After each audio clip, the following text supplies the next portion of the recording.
Woo.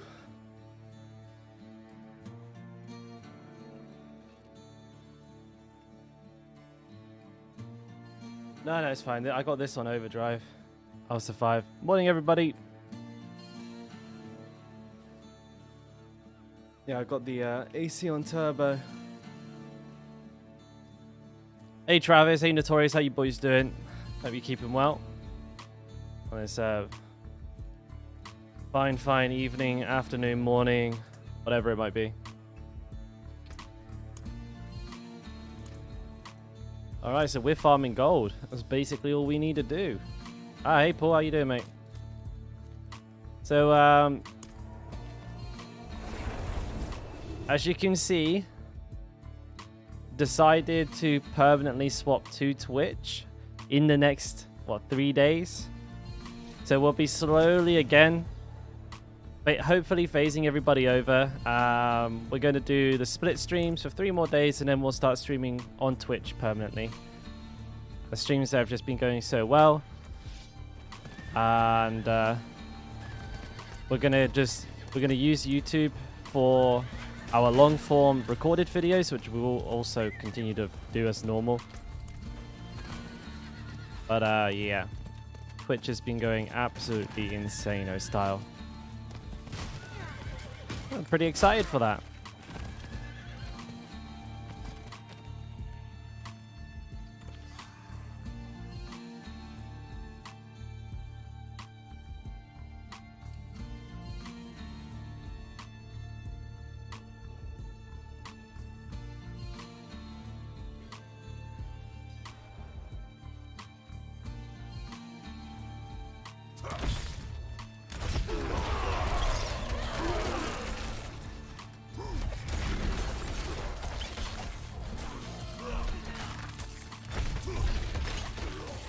I'm doing killing all these small ones.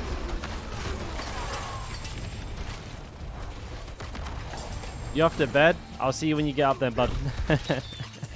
It's going to be a long one from me again today, so I'll be around for quite some hours. Oh man, I just gotta stop dodging in those stuns.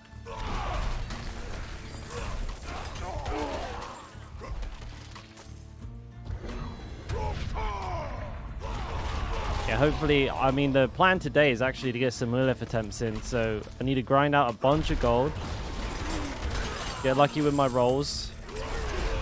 And then away I go.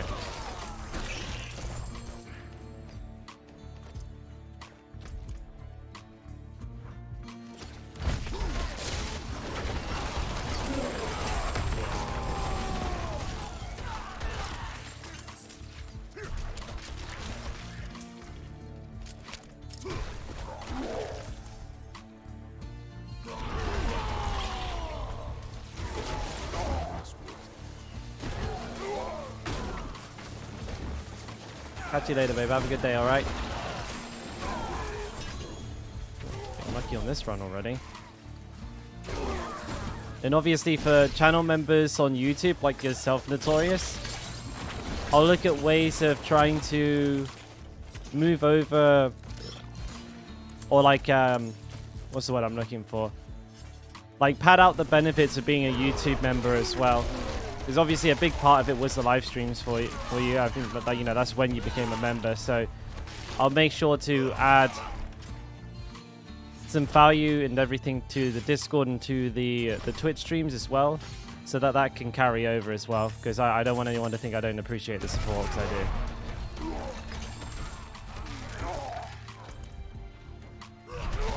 No, I'm pretty sure Notorious there's subbed in both places. I don't know what I can do in your case. Maybe I can send you some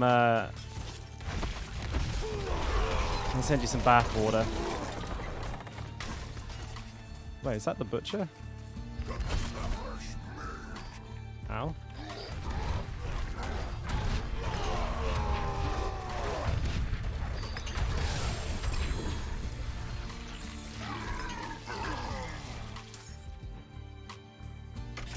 Oh, motherfucker. Excuse me.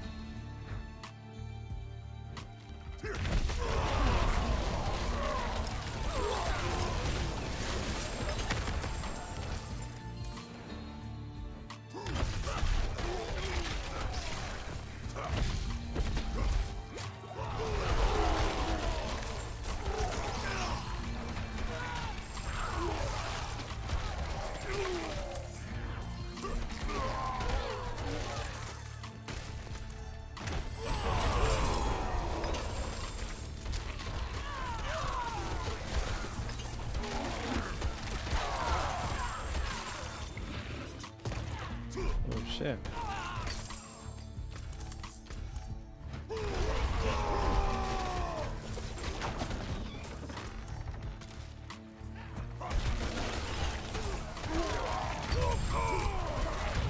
Got a pretty good run there. That's a full bag.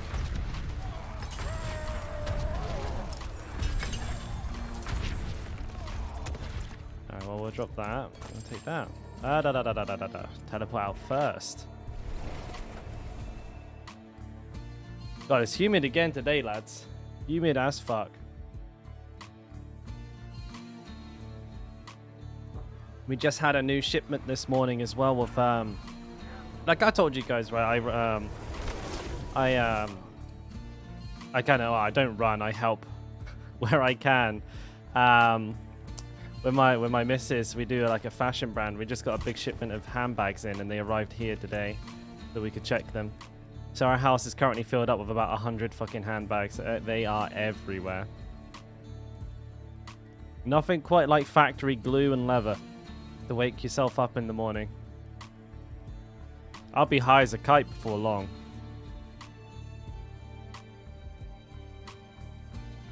Man, that's a lot of sacred gear.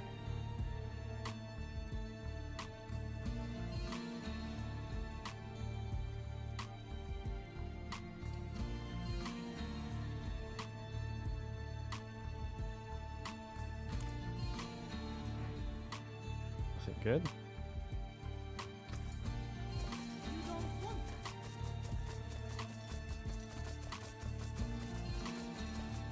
Wonder how much money I'm gonna need. A bit, that's for sure. Not gonna be a little amount, but you can farm gold pretty effectively from this dungeon, so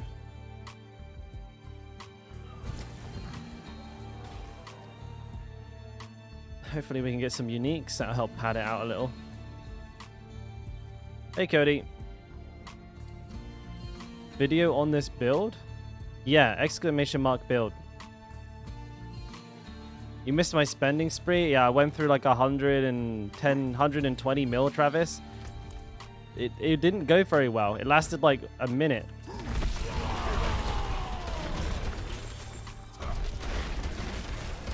And I still need more money.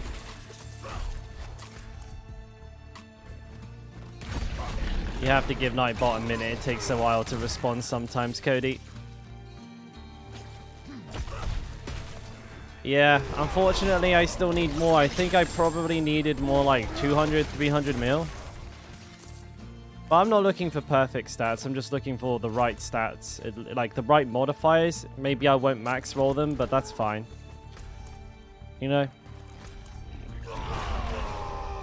Most of the gear has the right stats on it. Pretty much just the pants don't. There are a couple of low rolls that I really would love to sort out, but it's starting to get like a bit of a time investment thing, you know?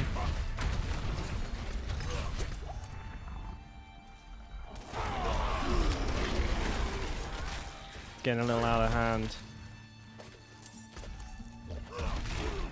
Ouch. Oh shit, I dodged.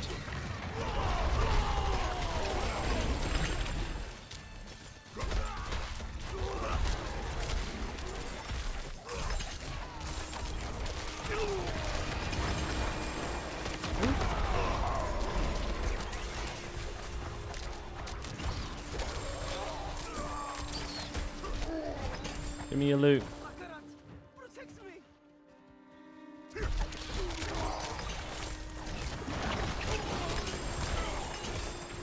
Nice. Beautiful stuff.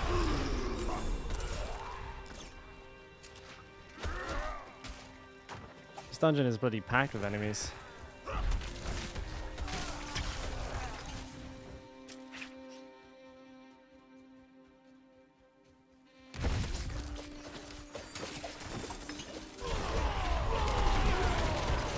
We'll get there.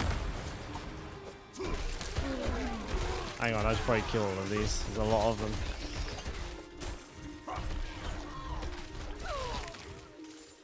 Woo. Yeah, that factory glue is really messing up with my sinuses.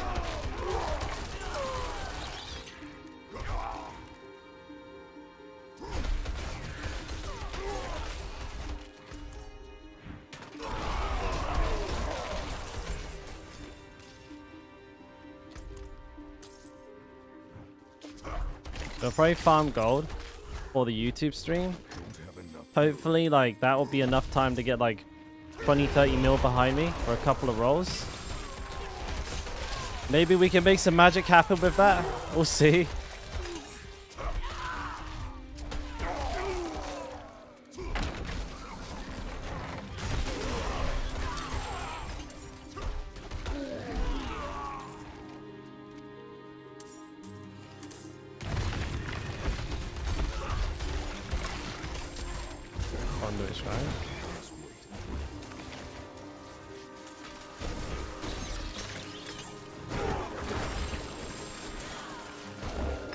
I'm rich.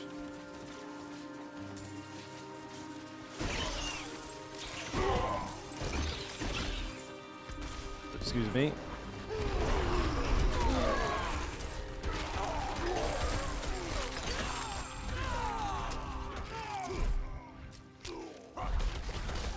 Where's the rest of them?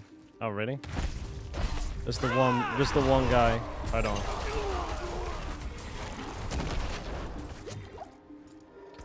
Nice. Easy run.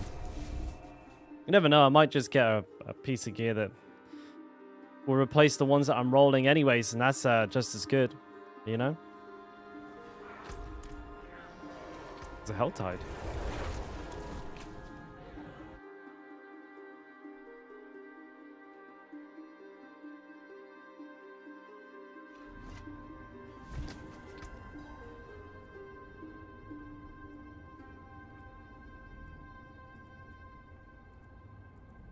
No, I'll get better gloves. I have like I have legit best in slot gloves. 5%. God damn, 5% crit. Shame they're shite. Oh dang. Oh, I was just saying, Notorious. I guess you weren't here, mate. So yeah, we're doing the swap. The streams over there have just been going like so well, like so well. And of course, all of the the creature comforts. Hey, Marvel. All of the creature comforts with like being on a dedicated streaming platform are just too good to not have. But for people like yourself, Notorious, who have like supported this channel, I'm gonna be making a mindful effort to pad out the benefits of being a YouTube member, so that for the duration of your membership here, you still get some like added value from doing that. But like obviously, I really appreciate the support, but I want to make sure that you guys have like a reason to be subbed here or subbed over there, whatever it is. And I'm thinking, like, off the top of my head, early access to the videos. So, like, basically, YouTube members here will be able to watch my videos, like, 12, 24 hours before everybody else. Big moves? Yeah, absolutely, Marvel. Big moves. It just, like, yesterday's stream, I was just like, holy shit, mate, like, we can do it. Like, holy fuck, dude. We had 92 viewers on Twitch. That is incredible. like, I don't know how that happened, but we managed it somehow. And that's massive. Well, I mean, it's entirely up to you, Notorious. If you wanna like nip what you're doing here in the bud and do it on Twitch instead. I'm just saying, for anybody who does remain a YouTube member, then I will make sure that, like, you guys aren't forgotten. I'm still making YouTube videos, right? So that doesn't change. It's not like I'm not making YouTube videos. That's my bread and butter, right? But as far as Twitch goes, streaming goes, we're gonna do it on Twitch. Like I'm just gonna look for ways to build in some benefits to being a YouTube member here beyond what is like, the live stream emotes, the badge and everything like that. Obviously you still get the rank in Discord, as well as, like, obviously I know who my members are, so if any time I'm doing something and I'm trying to, like, I'm making a queue, I'm prioritizing people, it's always members first. I mean, what? It makes common sense, right? Is that like a medical thing? Kinda. It seems mental anyways. But yeah, it's You're just off to work? Oh, you just got off work. I was gonna say, it's quite late for one of you guys to be going to work.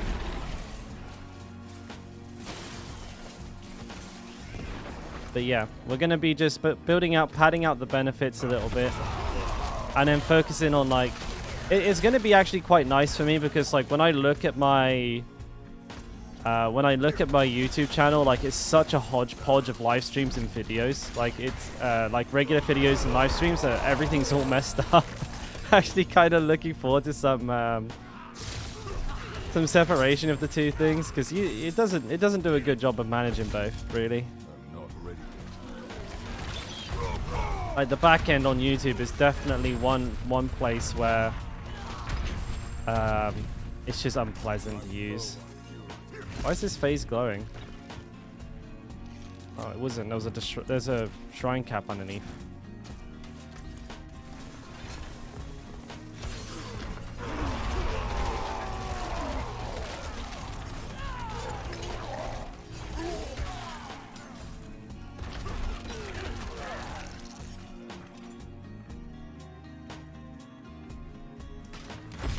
I believe so, Bob.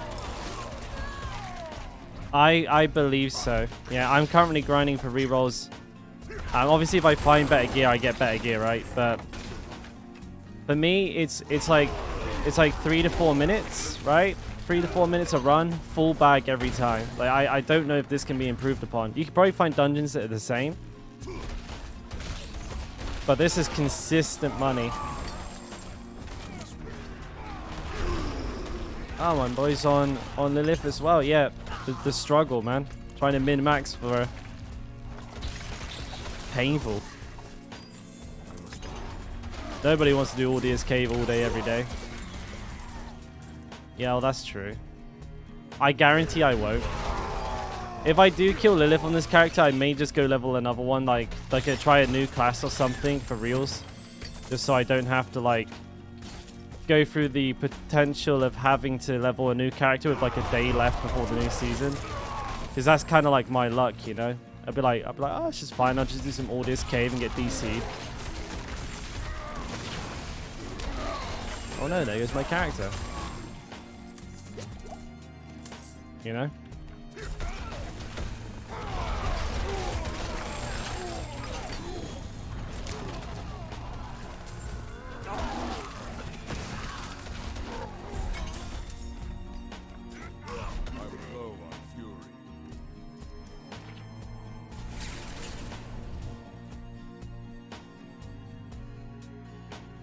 You finished all side quests. You did all side quests, Notorious? Christ almighty. That's rough, man. That's a lot of side quests. Hey, Nicky B, how's it doing, buddy?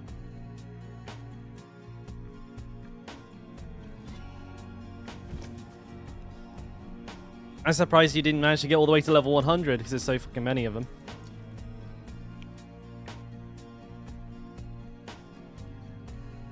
Oh, wow, that was a good pop. Oh, Jesus Christ. My elbow just popped and sent a nice little tingle feel through my whole arm. Woo! I like that. Max roll rapid, we'll take that. Max roll dire whirlwind, we'll also take that.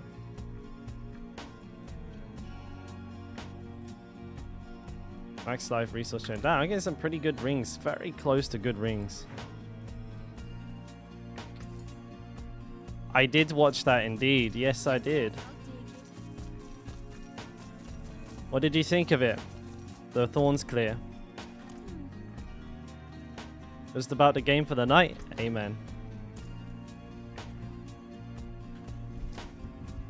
Yeah, just face tanking, level 154 elites, no problemo.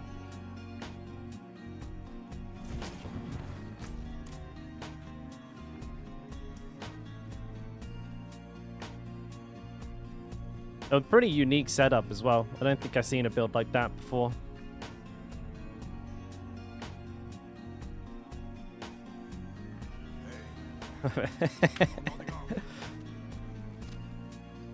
Yeah, but you know why that is, right? He was stacking damage reduction while injured. Lots of it.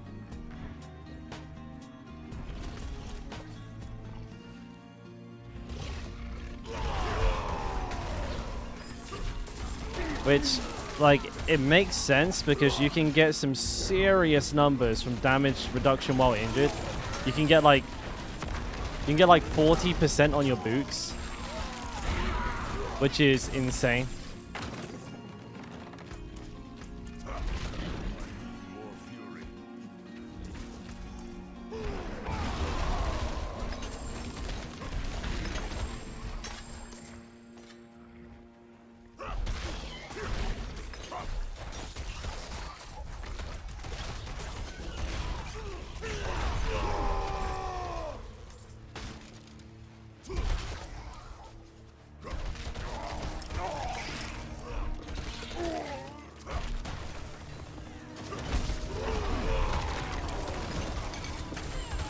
Give me the money.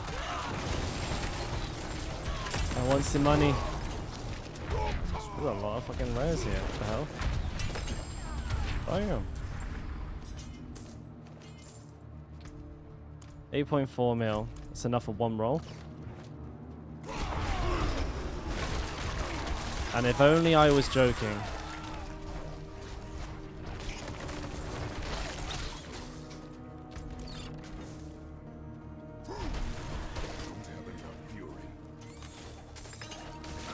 Spawn. Didn't realize the scorpions could charge as well. Interesting.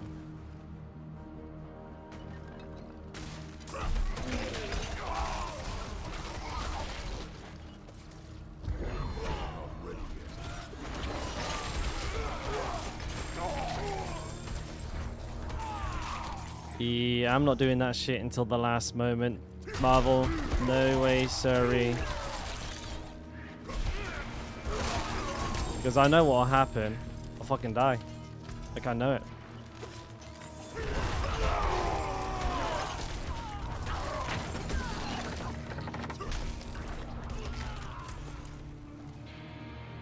Oh. Enemy horde. No elites. Very weird. Hey, focus. Not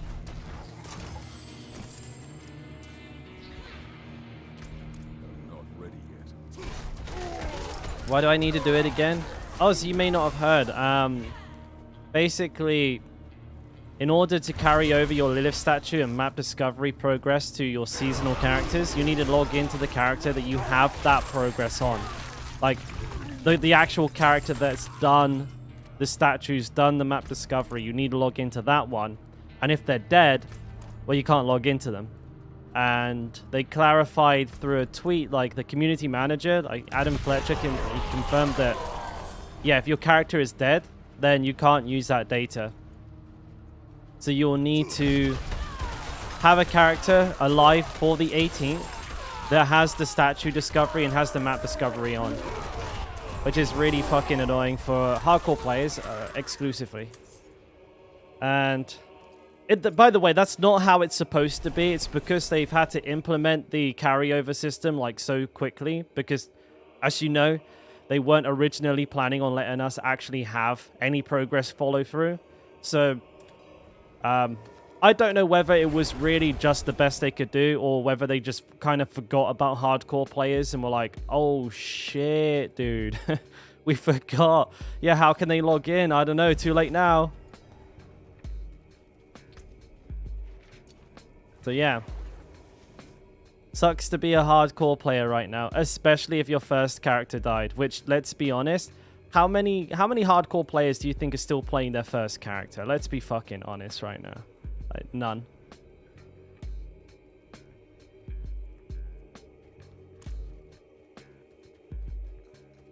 I've got more than baubles. I've got more than burblers.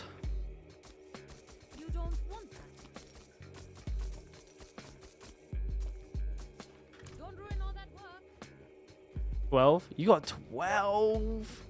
12, Marvel? 12?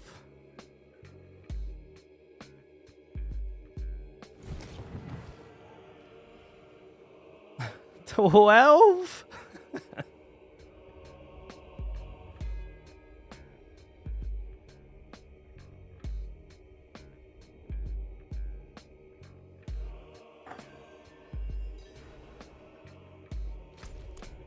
Ooh. I mean, I would have gone softcore at some point just so I could have gotten to level 100. I'm at 15. You guys are savages.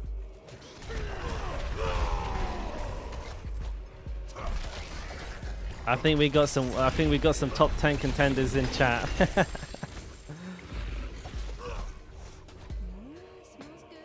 Oh no. Don't stir too much though. Yeah, don't stir too much. I mean, I'm on number 5. It's not like I've not died, you know?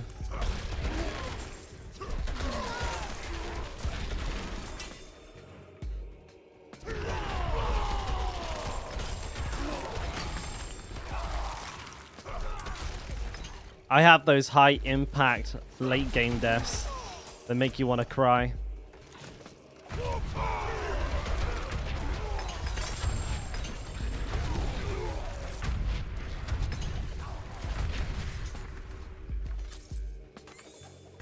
Like dying at level 100, that's kind of an experience.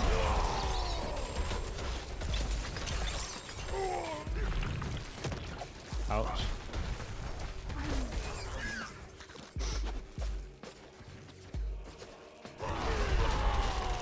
Oh, no.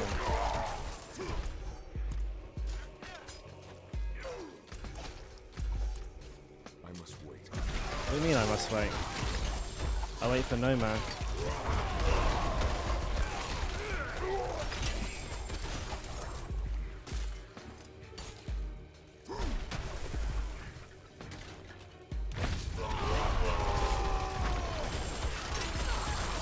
Ooh. To be fair, it probably wouldn't have hurt.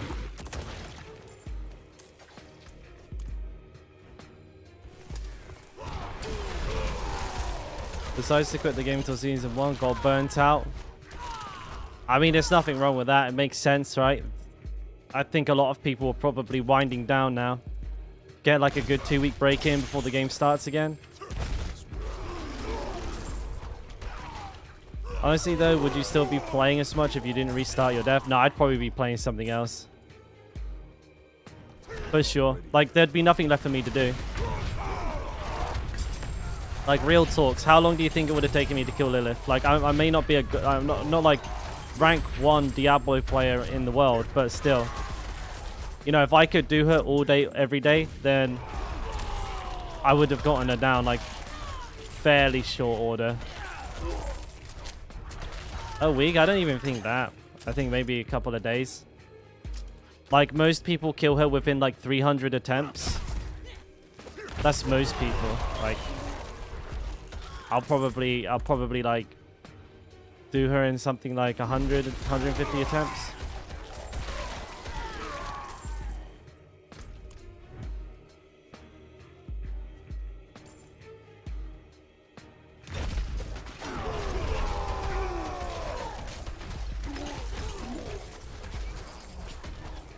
Do I? Hoping seasons will buff non-shout skills. Well, I'm hoping that the caged hearts offer some like strong alternatives to it. Yeah, like maybe some of them will have like the ability to regen fury. There is one that does that. That like I think it gives your abilities a chance to like refund a full fury bar, which would be cool because that'll kind of move us away from the shout meta. But like at the same time, it's not just the fury, it's everything, right? You know, rally and cry is your main source of movement speed and unstoppable. And then of course, challenging shout is your main damage reducer. 40% damage reduction from that one. It's like they basically need to give us like actual replacements for these. Like Iron Skin is not it, bro.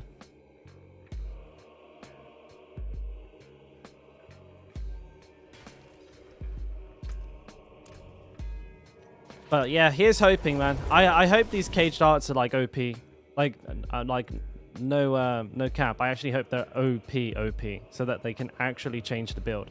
Because if they're like okay, then nothing's gonna change. They need to be super duper cranked out of their fucking mind to be good, to change the meta.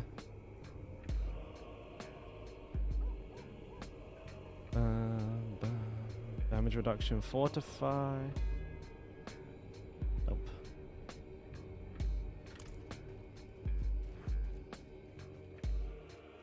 Yeah, so Bob's basically only had 3 skills. Because every other, the other 3 slots are mandatory.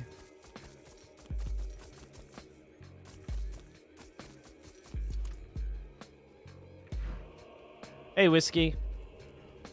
Afternoon, mate. Down to 10 to 15 seconds. Yeah, once you start getting down to like 10-second range, then you're juicing. You are fucking juicing, son.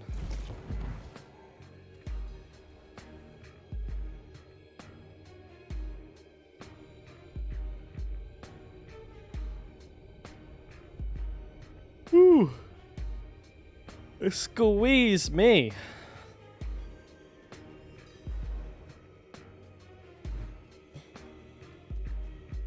But yeah, there are some cage tart powers that are looking pretty juicy. I heard that there's one that like causes you to summon ancients every time you charge. And there's also one that like refunds your entire like fury bar whenever like you hit an enemy, I guess. Well, I actually kind of took a pretty juicy hit there.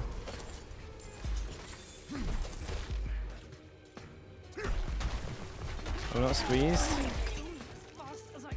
Oh man.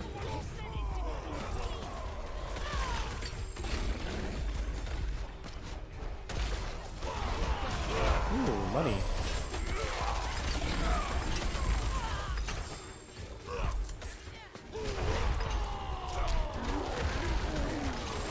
Yeah, squeeze me. You don't say that?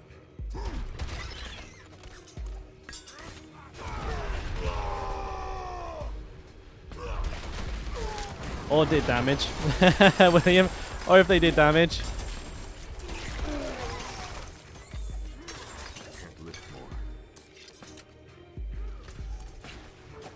Against TOS? Oh shit. I'd be. I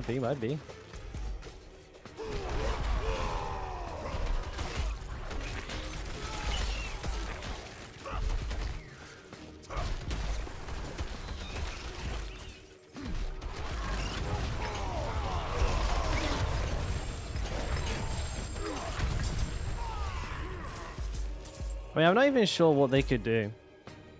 Like, maybe if they, like, I imagine if they, like, buff the, like, passive, like, barbarian stats, like, if they made us more tanky, but nerfed then challenging shout, then that would kind of change the meta quite a bit.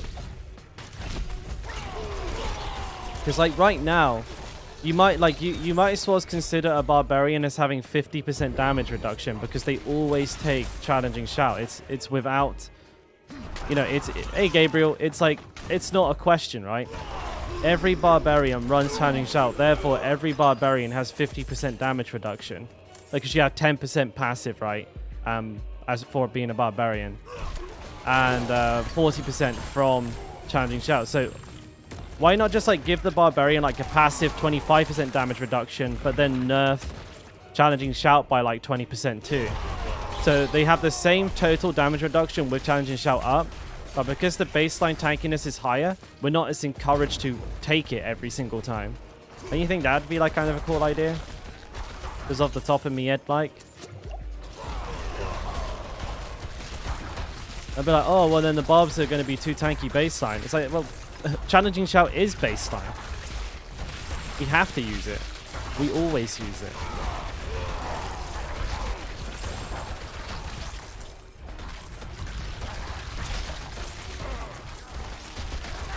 Well, even if you ran both, William, what I'm saying is you would end up being the same amount of tanky.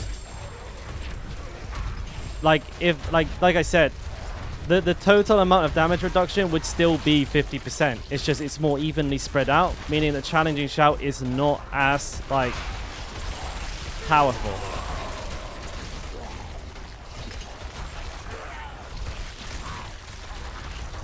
Other DR options, absolutely. But then they would have to add new talents into the game, which is way harder than changing them. Like the current ones that we have. Like, I think that would work. That would be really good. Like, if like barbarians had 25% base damage reduction instead of 10, and then instead of offering 40% damage reduction, you only got 25 from Challenging Shout, then Barbarians will definitely not always insta-pick Challenging Shout. They'll be like, you know, maybe I don't need it because I'm already kind of tanky, you know? And it's the same with, like, Berserking. Maybe if we had, like, more things that could proc a 4-second Berserk, we wouldn't have to take Warcry. But, like, you can... The only other two ways I can, like, think of propping Berserk are Lunging Strike, which is 1.5 seconds, by the way. And, also, Lunging Berserk has an animation lock, which is, like, pretty long. And then there's Wrath of the Berserker. Like... We need more ways to enter Berserking. Like, where are things... Uncommon Crossbow? Like, where are the things like, you know, crits have a chance to cause Berserking? Are they in the game? Like, I've not fucking seen them, to be honest with you.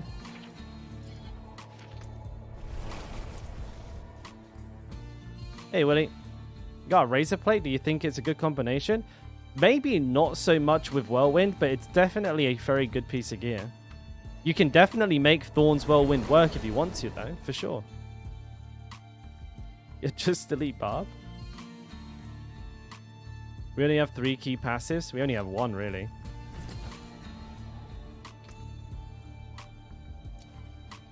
Let's be honest.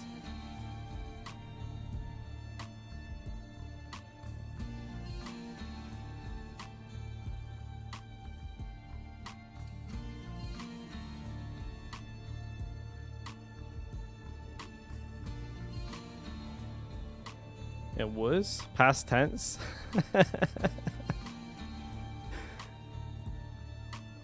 No, I'm with you on that one.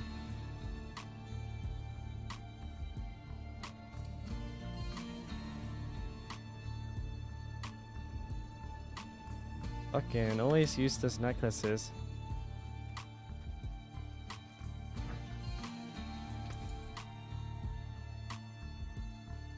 I should probably check the blacksmiths to make sure they've not got anything good on them, just in case.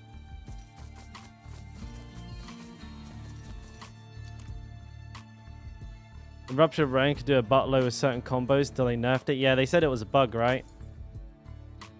Anytime the Barbarian does damage, it's a bug. Have you guys not learnt this by now?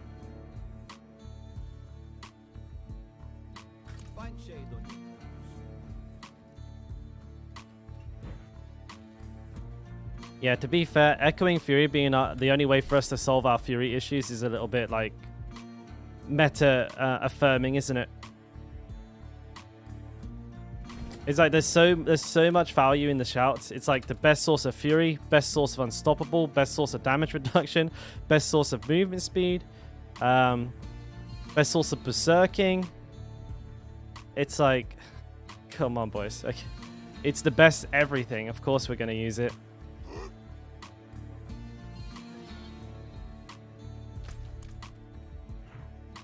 Like, Diablo 4 is like there's an unstoppable meta, right? CC, there are only I've always said this, like there's only 2 things you'll die to: a DC and CC.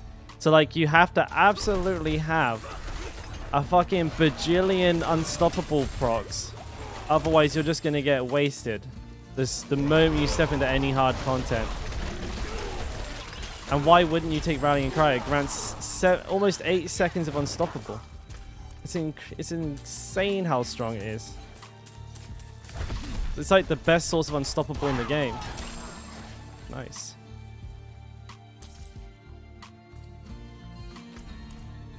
Like, if they made the Barb more passively powerful and then reduced the effectiveness of the shouts instead, you would see way more interesting builds. Way. Like, give the, like, what does Rallying Cry do? Increases your Fury regen by 30%, right? Give 15% of that to the Barbarian baseline and then just take half of it out of Rallying Cry. And then most people will, yeah, they'd be on the fence then. Like, do I take Rallying Cry to top it off, or am I okay?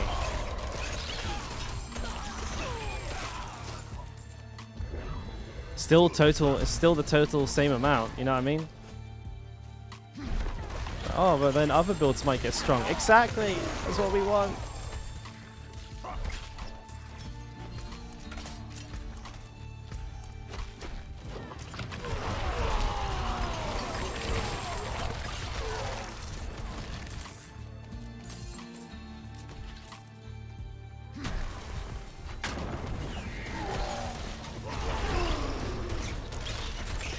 Smash him up.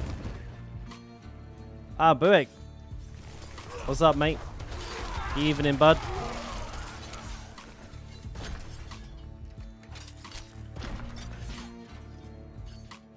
YouTube streaming career coming to an end. Just the streams, mate. Obviously, I'm not making videos anymore. That's not happening, right? I'm still a YouTuber at heart. But yeah, the streams over on Twitch have been going extremely well. And there's just so much on there that I miss every time I'm not streaming on it.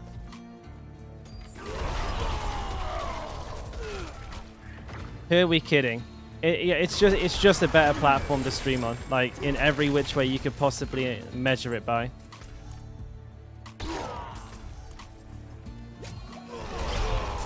I think so too, Travis. And you know, we've taken, like, Christ, we've been going back and forth for about 2 weeks now. It's, you know, it felt like the right time to make a decision. And, you know, a couple more days of split streaming and then we'll make a move. But yeah, you know, we're hitting, like, last stream on Twitch, we hit very similar numbers to some of my best streams here on YouTube. So, you know, I'm ecstatic with that. I can hardly believe it. It's like going that well.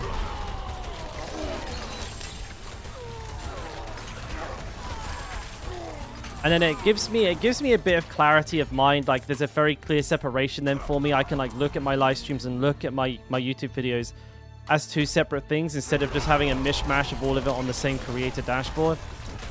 Because, you know, sometimes with the YouTube UI, it's just like fucking impossible to tell what's going on.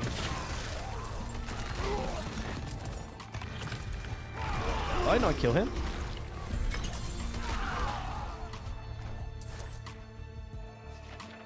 Teleport out first.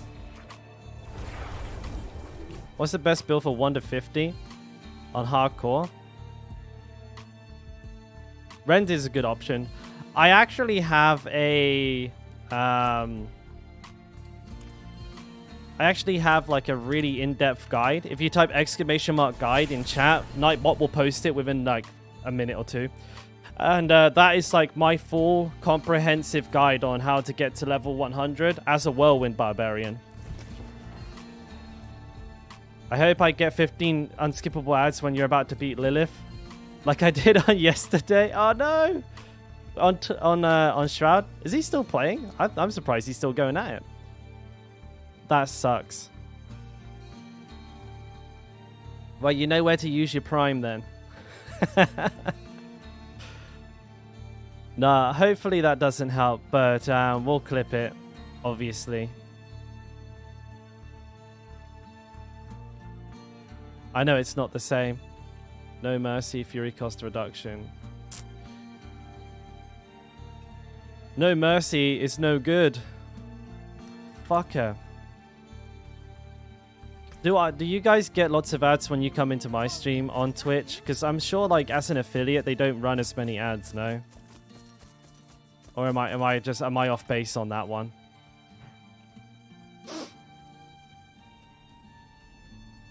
Still running regular dungeons, still feels good. Yeah, well, I mean, we just have to get some money. With the gear is done, Buick, we just need to do some rerolls. Like, we are very, very close to doing Lillith. I'm fairly confident, not too often. I can turn them off. Like, I can turn ads off. Like, so when I'm like doing Lillith and stuff like that, I think I can actually turn ads off. There is control, William. They just added it, actually. I saw a tweet like a day ago or 2 days ago. You can like pause ads for like an hour. So maybe like once I'm doing Lillith, if I have that functionality as an affiliate, then I'll use it. I'm not 100% sure. Sometimes these things are like, you know, you have to be a partner to use them or something like that. But I'll definitely take a look at that because I can maybe do that.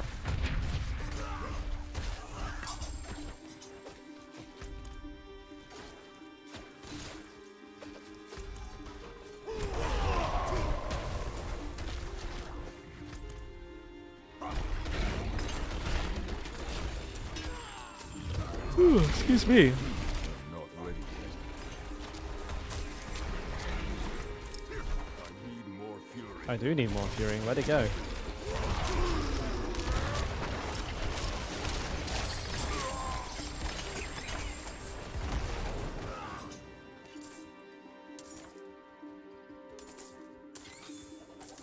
Running ad breaks on a piss? Yeah, I mean, I don't think I get like any money for doing that, but I mean, it's probably better than watching my chair. Like, it's like one of those might as wells, right? Oh, I get nothing this run. Holy shit.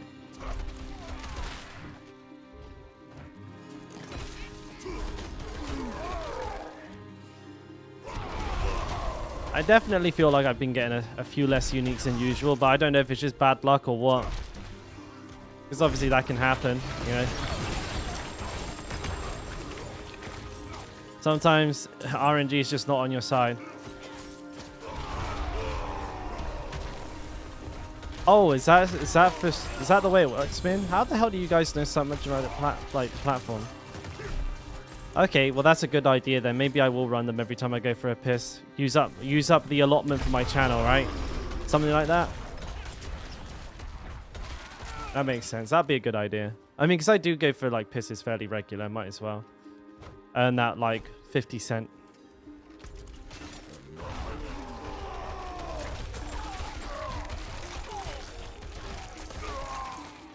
An escape.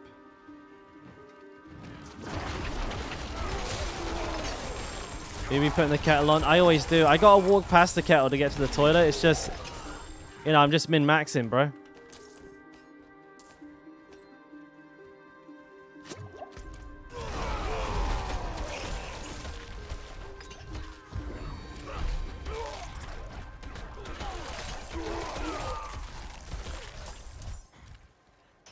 not ready yet. These are regular dungeons. Yeah, Travis. We're just farming for gold, mate. You cross your legs when you piss? No, dude, that would that'd be weird. Fucking, yeah, that'd be super strange. Be pissing all over yourself, wouldn't you? All over your legs and shit. Those, I piss like a real person, standing on the toilet seat.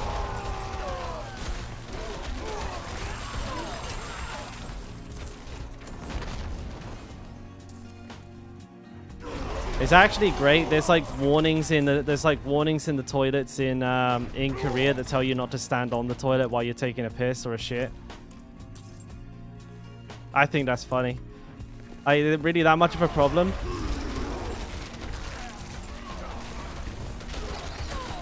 It's fucking hilarious, man.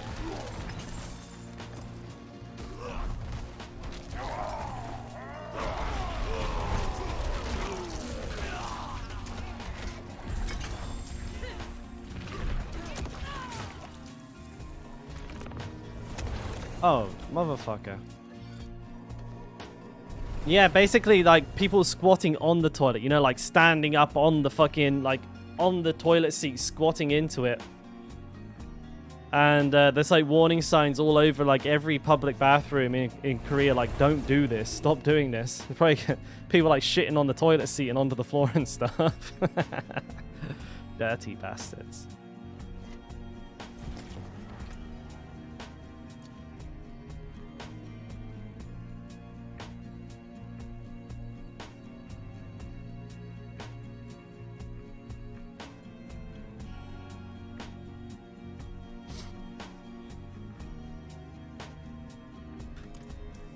They can be in like some of the older areas. Like you have like the little just holes in the floor, right? You do come across it from time to time. Definitely there. Definitely a thing.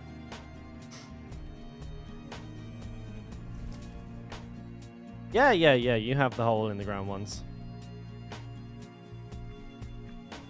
They're not fun to use though. Because they're like, they're not very deep either. They're kind of like, in a way, they just kind of look like a urinal that's in the floor. So it's kind of like a shallow bowl. And when you piss into it, it just like sprays piss all over your shoes every single time. Just a pain to use, man.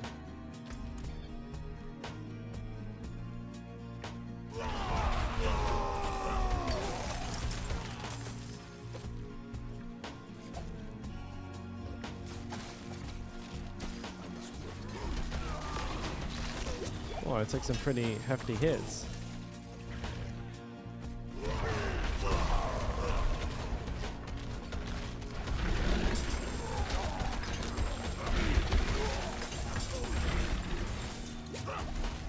Look at all this shit. Okay, I'll just go down this way.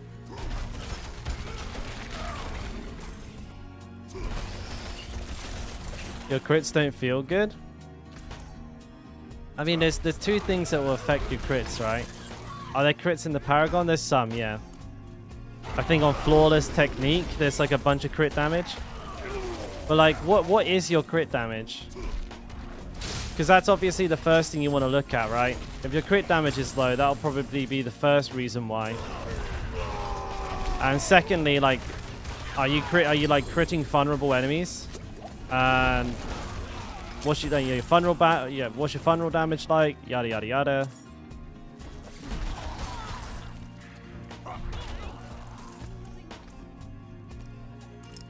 I did the campaign on softcore, so I can start on HC. Yeah, that's right. You can skip the campaign if you've already done it. Softcore, hardcore is like the only thing that transfers over. Pretty neat.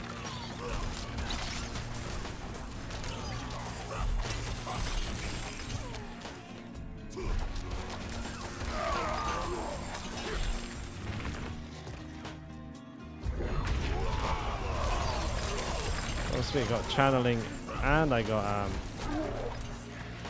artillery.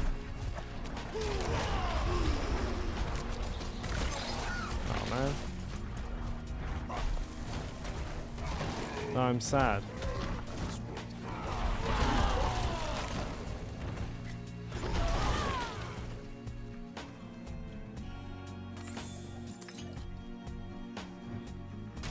You probably just didn't see it, Marvel. Got to put your glasses on.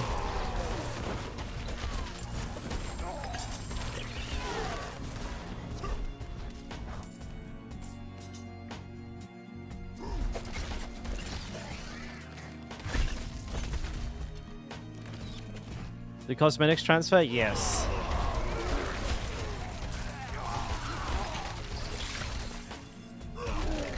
They do indeed. Can confirm.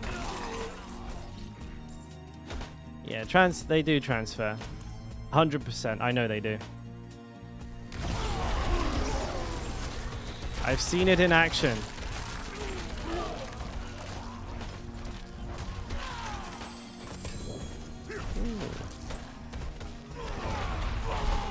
Ancestral.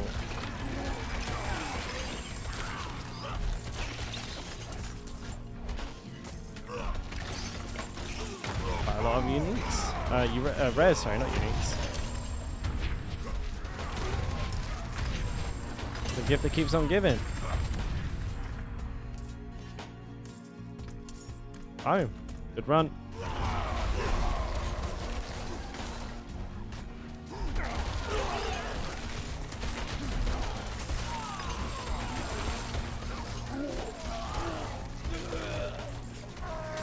One left. I'm out of fury. There we go. Problem solved. Easy money.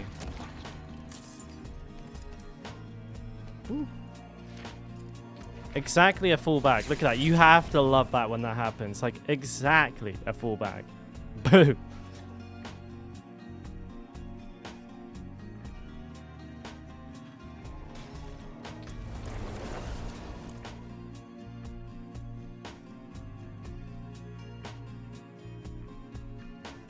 How could you say that, Marvel? He's not a bitch. A distinguished gentleman. 8'11".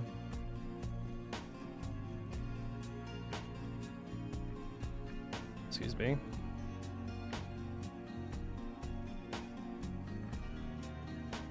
Brute fist.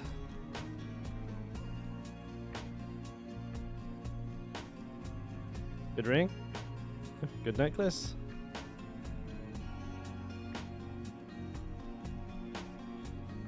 Never a good necklace.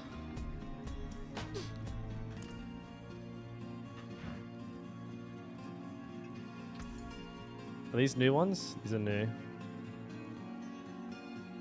Rubbish. You don't want that. Seated.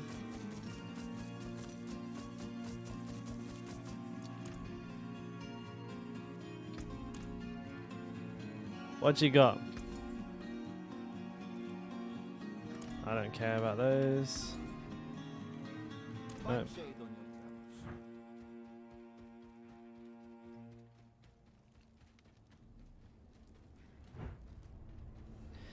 Actually, the Butcher has one counter which is present throughout the entire game, and that's walking in circles. That motherfucker cannot handle a person walking in circles. If you just run around him in circles, he'll miss all of his shit.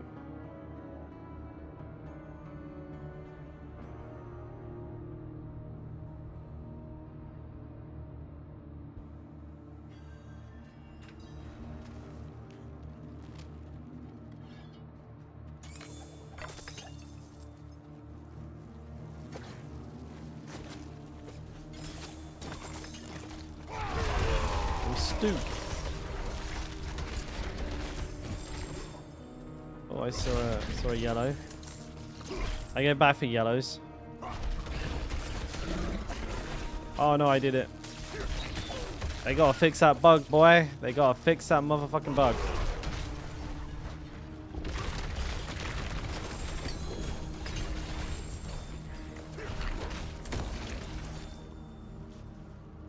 Walking in circles is your counter? Ah, you'll be alright.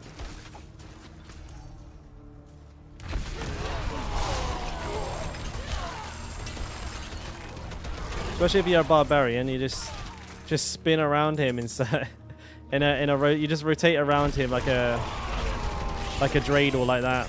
He doesn't know what to do. Sometimes he gets super confused and just starts to run away.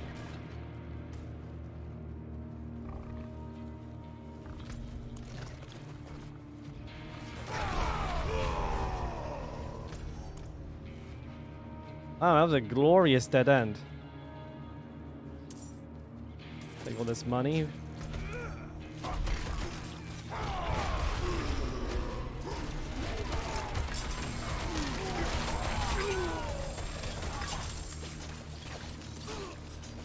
Just picked up a blue. The horrors.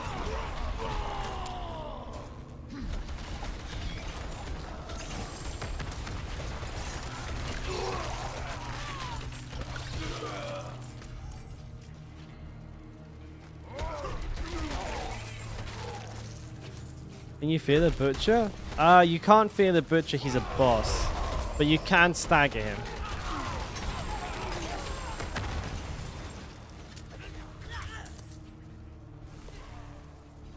I'm not ready yet.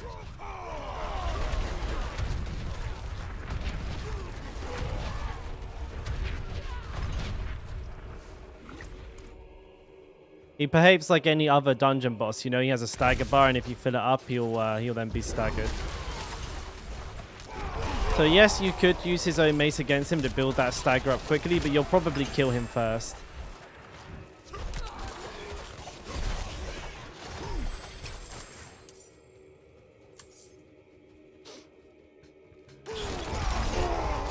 Stagger counts as every type of CC. So regardless of like what CC like stuff you have on your build, if the boss is staggered, they count as having every type of CC applied to them. So if you have like damage to slow, damage to stun, I'm pretty sure you can double dip and get like huge damage.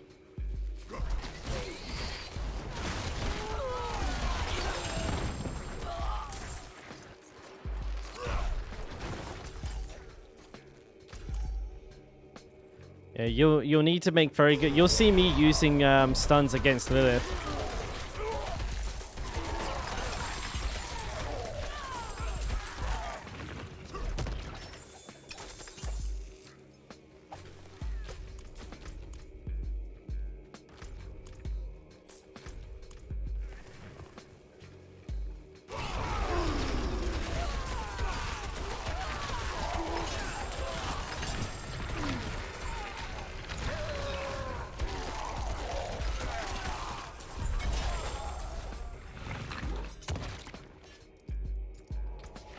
Pretty good haul.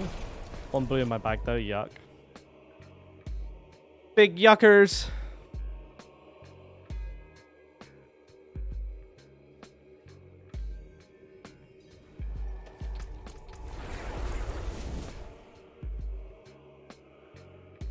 This playlist is fine. I'm not even sick of it. I mean, it's just for me. It's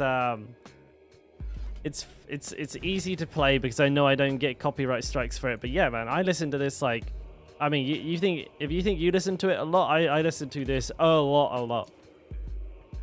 But there's like 12 hours of it on repeat. So even though it sounds all quite samey, but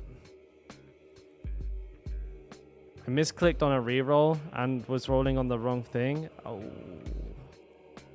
Ouch. Live and learn. That's rough.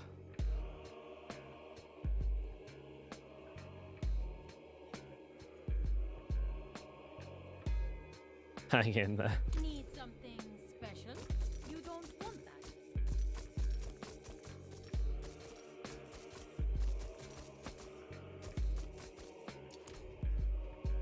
Oh, I need so much more money.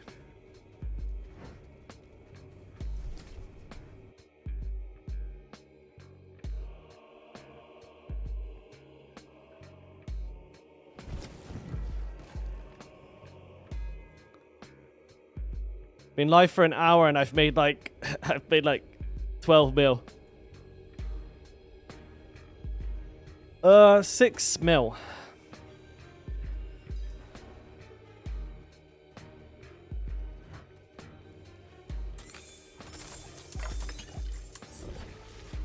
Just a cool 6 milli.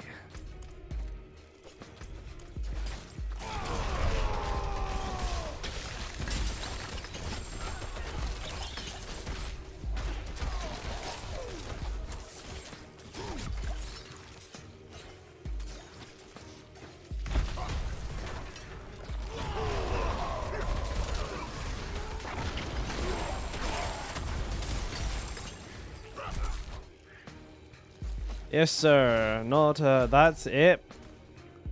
Yeah, the problem is, it's 6 milli across like 5 different items.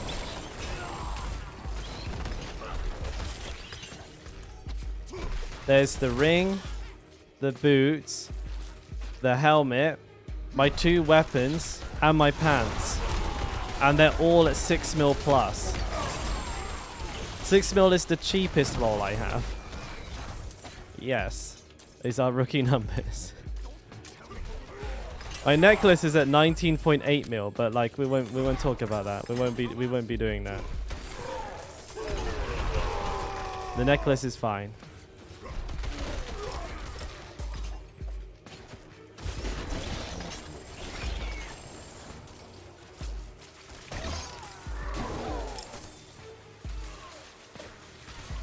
Oh, bitch.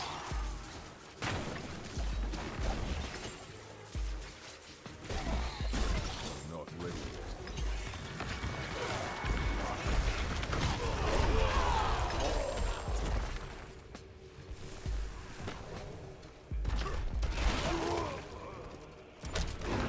Ouch. How does no mercy and exploit interaction work? When you say no mercy, do you mean exposed vulnerability?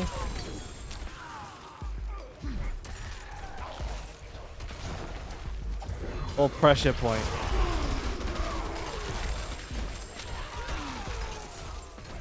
No mercy gives you crit chance against enemies that are CC'd, so it's got nothing to do with vulnerability. Pressure point? Yeah, pressure point has a very low chance to proc. Very low. So, if you think about it, right? It says, what does it say?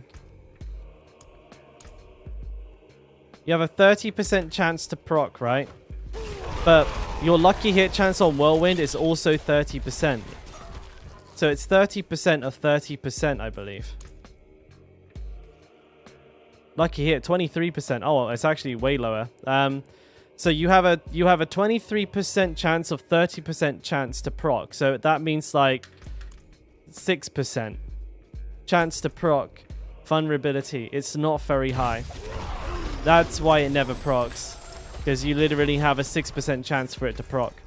However, it's like the only other place you can get vulnerability from as a passive. So you're kind of stuck with it. You can use... I have lucky hit on my gloves, like 15%. But even so, right, it doesn't proc very often. I just kill things in 3 seconds, so I don't need to worry about it. But if you're in like really tough fights and you need more vulnerability, you should consider using either Flay with the vulnerability proc on it, or Kick. 8% is nothing, dude. You have 30% chance of 8%. Oh, that's like practically nothing, mate.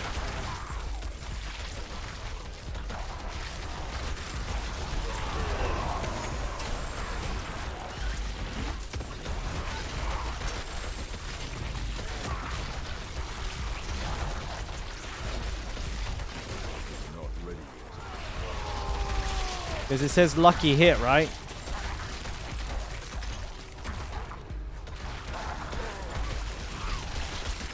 I think that's Decimator.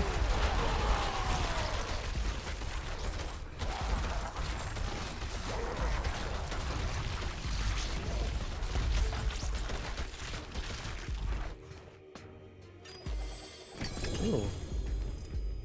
Like you're talking about Decimator, I'm almost certain here. Yeah, it's a lucky hit chance. So this one here, Travis, by the way, it's a lucky hit chance. Two-handed slashing weapon attacks have an 8% chance to make vulnerable, like enemies vulnerable for 2 seconds. 8%. It's a lucky hit. So you have a 23% chance of an 8% chance. It's like 1.6% chance. It's literally 0.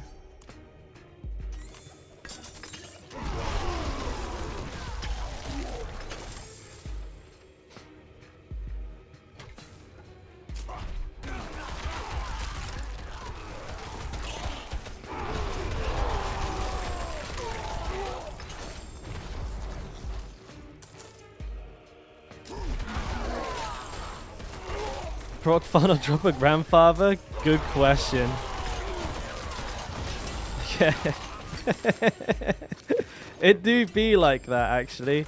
It do be like that.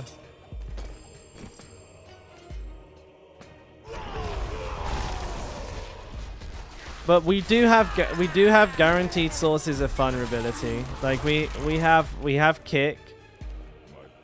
We have Exploit. We have Exposed Vulnerability. We have Steel Grasp. Fuck, I'm sure I'm missing one or two. We do have lots, but they're like not in the meta builds. Kick is though. Kick definitely is. Kick is a 4-second vulnerability. It's very good. Rend extends it. It doesn't make them vulnerable. It extends it by 2 seconds, but yes.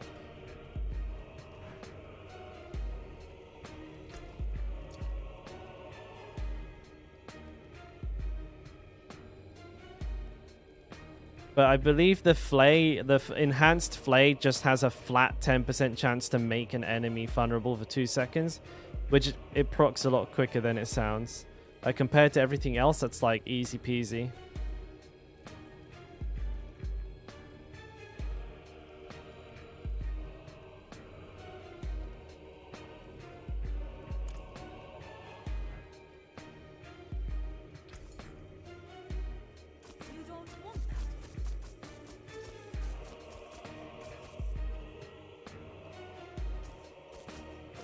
I want to strike no win.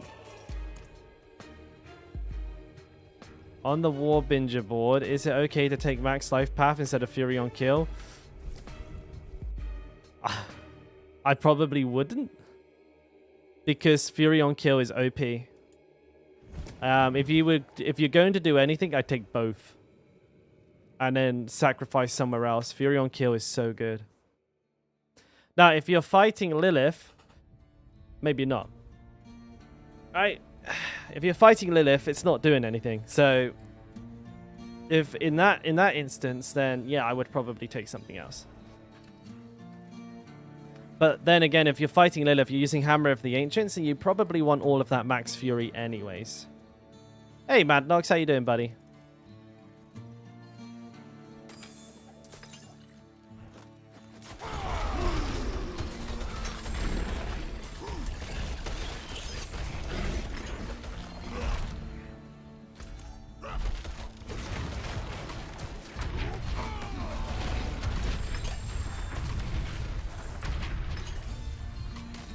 Can I pick that up? God damn, dude. All kinds of trouble.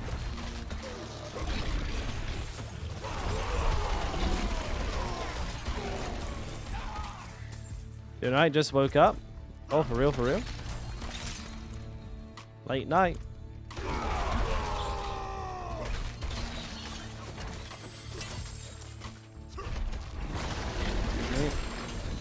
Woo! I must wait.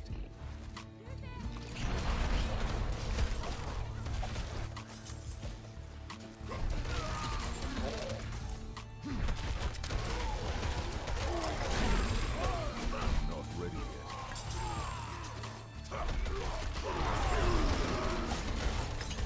Went to bed at 8, was so drunk. You lightweight, mate. 8 p.m. Or 8 a.m. No, wait, you said 20. 8 p.m. Yeah, nice, dude. So you woke up in the middle of the night with a hangover and decided to come hang out. That's very, very manly.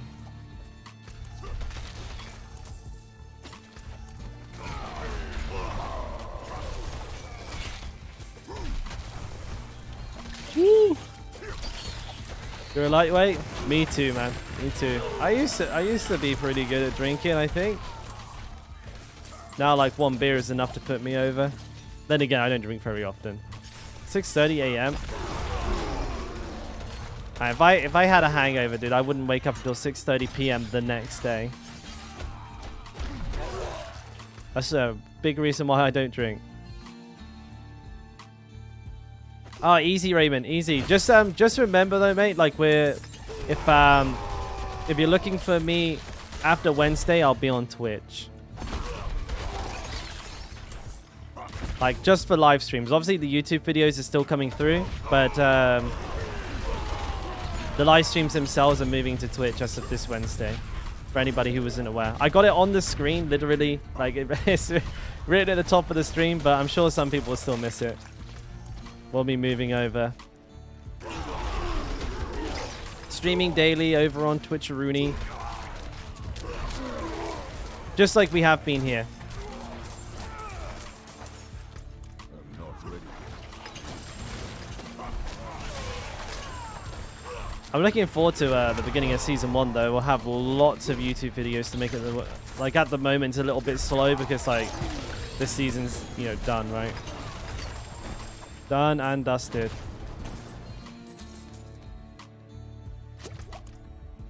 I really want to cover the patch news, but like by the time I get around to this is the video I was trying to record a video yesterday to cover the patch news.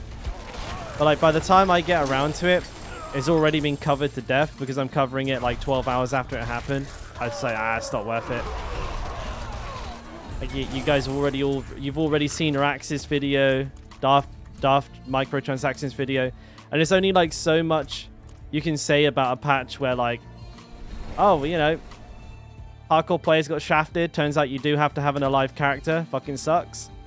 And Helltide chests now have uniques in them again, but you can't target farm them. Oh, is what it is. There's the video.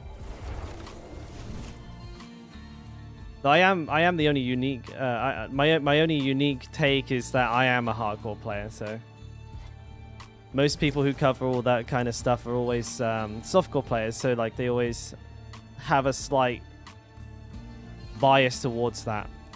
This is a pretty good chest. +3 ranks to challenging shout. 11% damage reduction. Fortify damage reduction.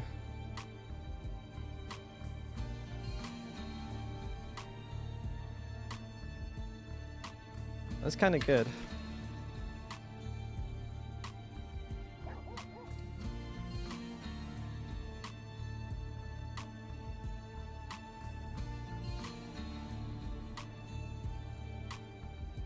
You don't really get hungover? Man, I'm like the complete opposite.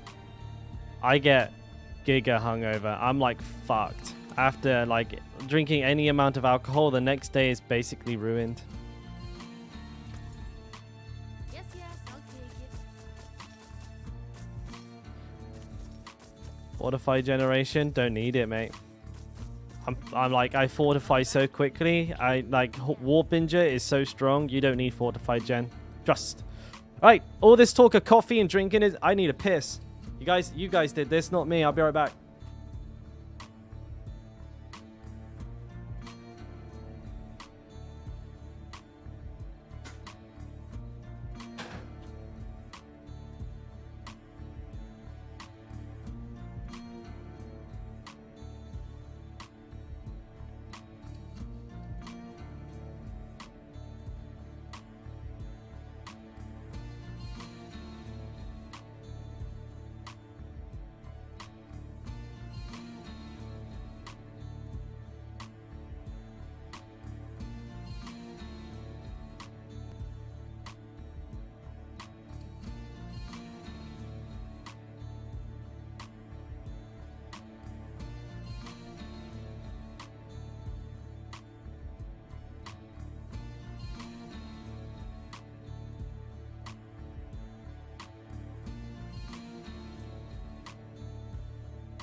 Alright. I actually just had a good idea for a video. I'm gonna write it down right now. Where is it?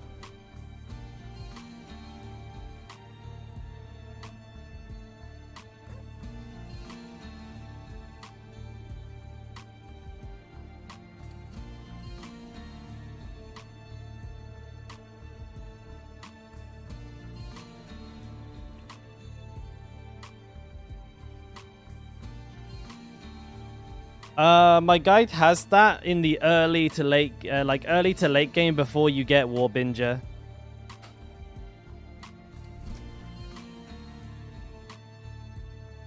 Afterwards, I take it out.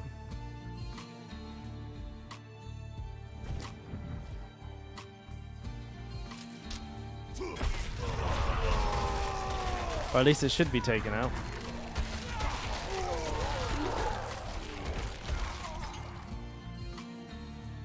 God damn. You're gonna spaz Nightbot out there. Like, I'm pretty sure.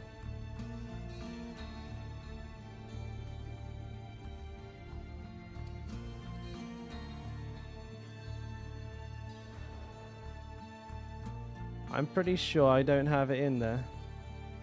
Yeah, I don't have it in there.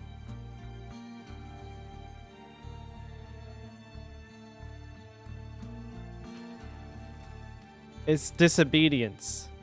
In the late game build, disobedience and expectant.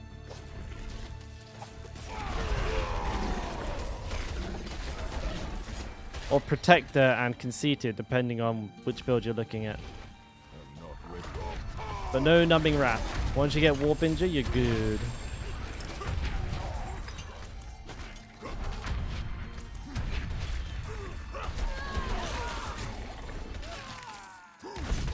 I don't think you fucked your whole gear up. You might need to change. You might need to change a few aspects around, but you'll be fine. You got it.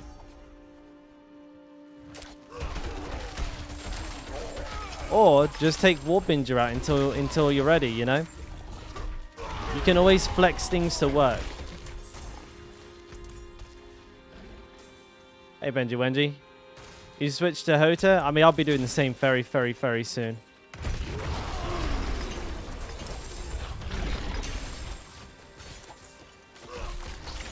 Well, I hope very soon. I'm trying to save up gold.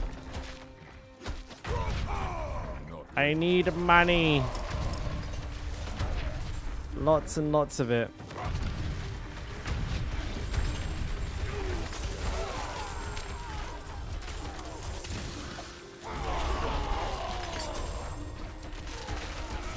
This mofo don't take no damage. There we go. Congrats. You're dead. This is a gold farming dungeon, yes. Because you get so many items from it. But we're not farming gold itself. We're farming items to sell for gold, if you know what I mean. Oh yeah, we're definitely on that gold grind.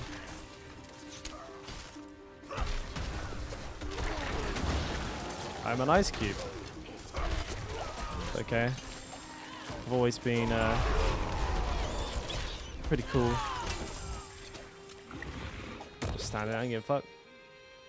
Where is that gone? Oh my.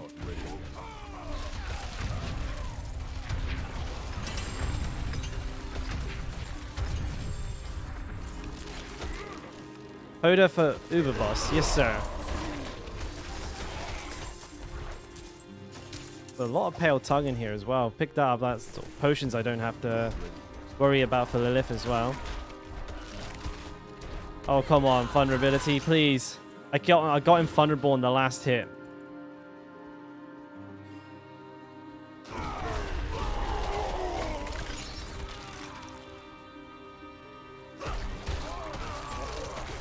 I mean, it still kind of works, no? Like, it's good for speed farming. But yeah, I'll probably change that. It's a little out of date.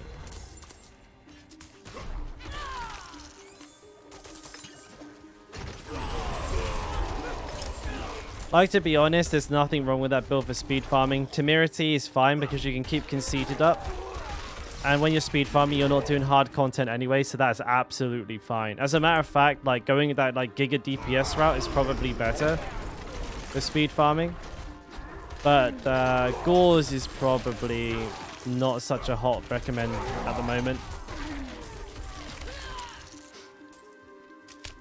But again, I do have the new video out, so when people want to see the builds, I usually link them to the new one.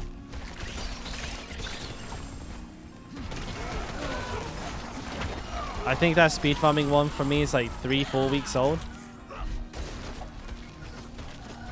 Temerity overrated. Temerity has one good use. Like it's a half decent defensive unique. It allows you to play from behind a barrier, which means you can keep 100% uptime on conceited. So it's very good for like a DPS increase, making them probably pretty useful for speed farming. But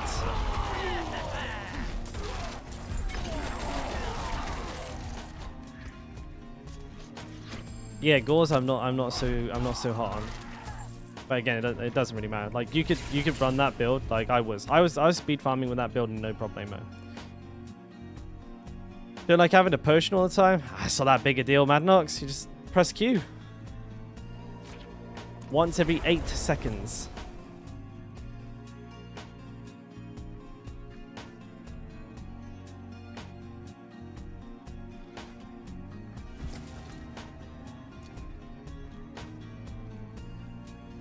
$8.17. Goddamn.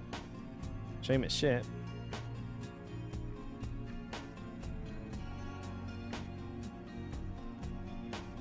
Jesus Christ, barely got anything.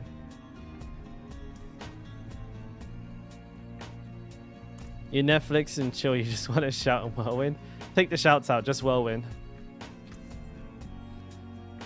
Yes, yes, I'll take it.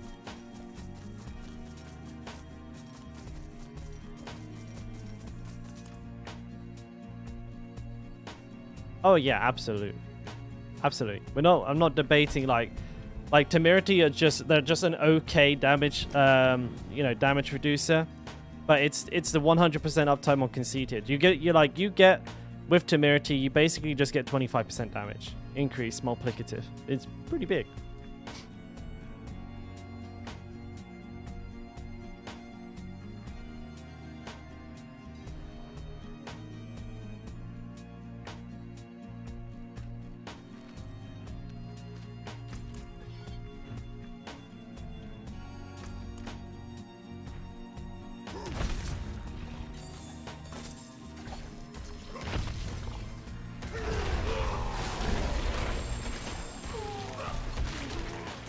Trying to make as much money as humanly possible.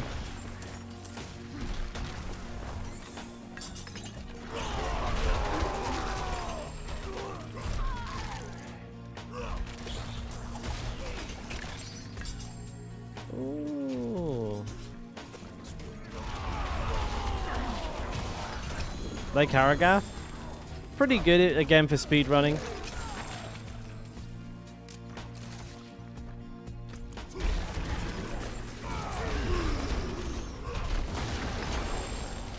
You know, it shaves a couple of seconds off of your cooldowns every time you maybe like 1 second off of your cooldowns every time you pile drive into a group of elites. Depending on how fast you're going, that can actually speed you up quite a bit.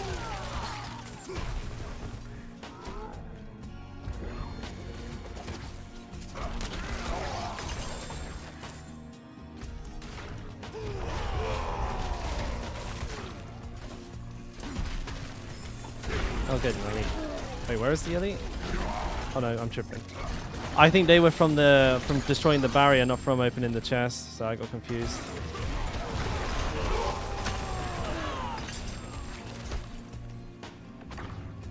What do I gotta do? Who have I gotta kill? Okay.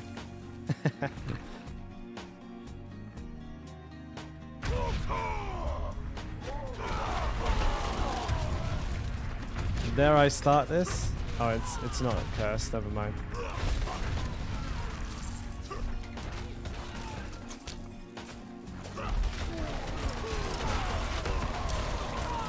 Elites? Where?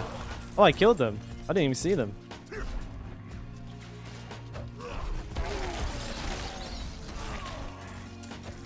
Oh yeah, dude. Challenge shrines, OP. No, not as good as artillery. Artillery is best shrine. Especially Whirlwind Barbarian, we get the AoE version of it. Oh my god.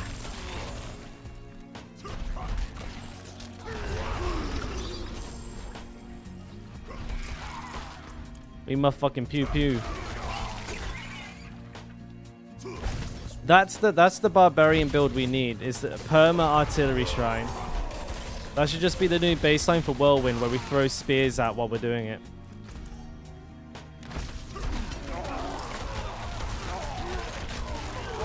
That would be a good build. I'd play that.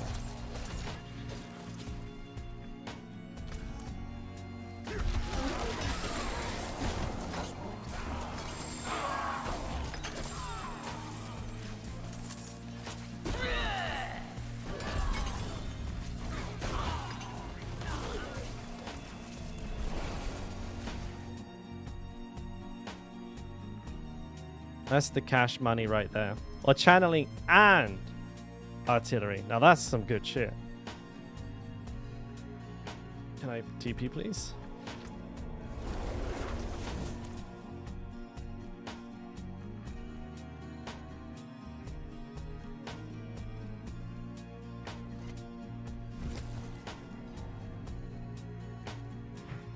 You know what's going to be kind of frustrating? When I swap to Hammer of the Ancients, I'm basically going to be stuck Hammer of the Ancients because I won't be able to respec back.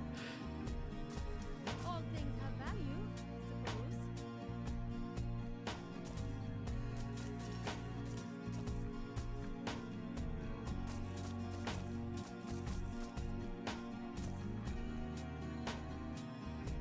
I suppose. Almost good.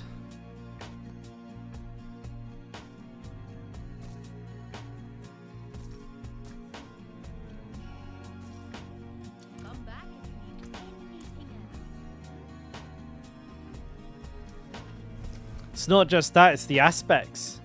Like biz roll aspects and stuff. I don't think I have many for Hammer of Ancients. I have like one of each. Oh shit.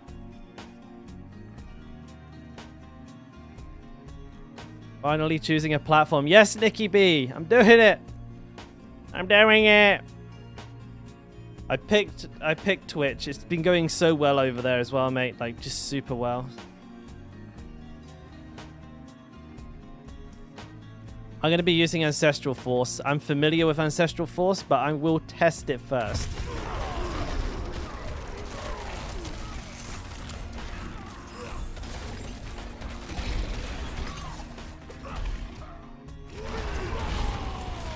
Because like I was watching Marcus's run, and he was like critting for like 5 to 10 mil, and I know for a fact that I could probably crit for like 20 plus if Ancestral Force is still working the way it used to, but it needs testing.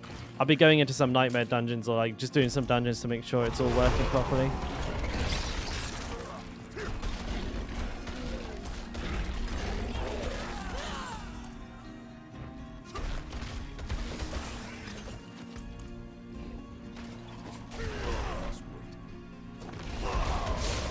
That shot was way out of sync.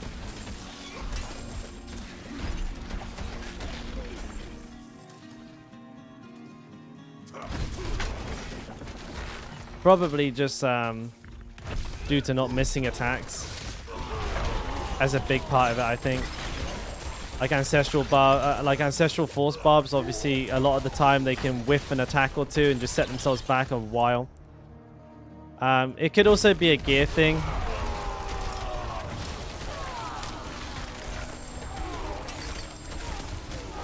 Most of the Ancestral Force kills I've seen have all been from hardcore barbarians.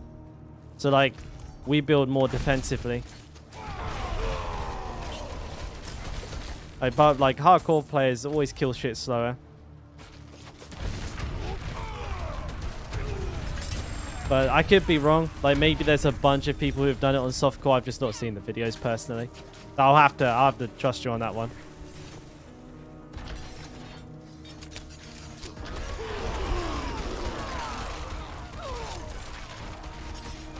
I'll probably end up coming up with like my own variation of like an in-between build anyways.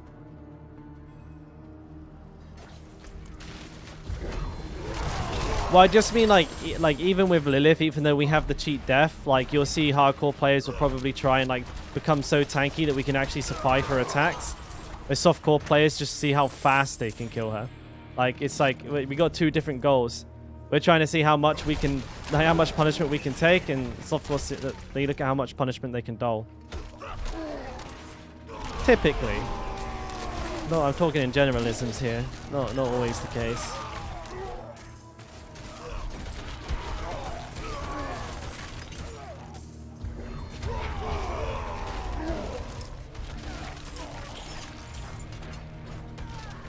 Temerity, it could be pretty good. You're not wrong, Blockbuster. It's just like in the super high, like a lot of us when we say it's not good, we're talking about like super high game, like high end game, because the Temerity pants themselves don't have like any defensive stats on them, which is like you might have that big ass shield, but you're getting hit like a fucking train.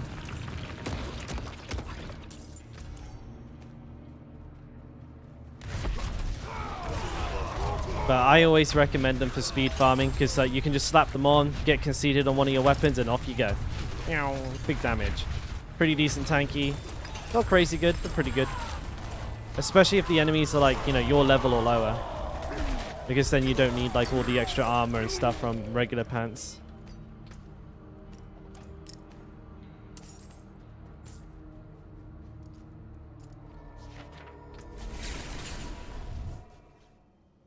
Yeah, exactly, Mad Nox. That's it. So are we farming for good now? Oh, it seems like it. Perma-farming, Brennan. Perma-farming, mate. We never leave this place. Frenzy gives you damage reduction, but I think so does Flay. They both do it.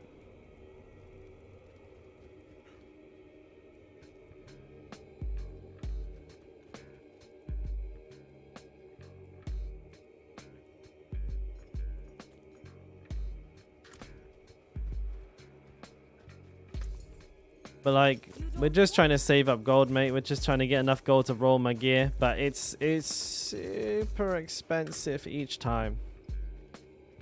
Does increased weapon speed make whirlwind faster? A little bit. Yes. From my understanding, I've used like all 3 builds. They definitely do seem to have a different tick rate. Most people seem to be coming around to believing that they do. But I see a lot of people get weapon speed and attack speed mixed up though at the same time. I've seen videos of people saying, like, getting angry and saying attack speed does affect whirlwind, but then they talk about weapon speed instead. Like, they don't realize they're talking about 2 different stats.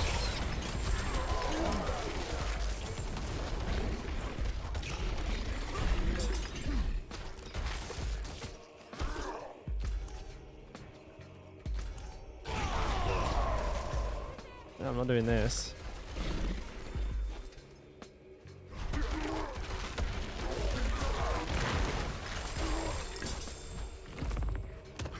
Let me out.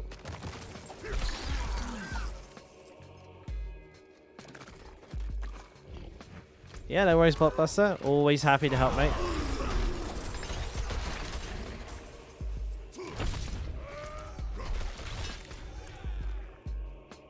I must wait. Are you gonna maybe come all the way up here and there's no elites? I see how it is.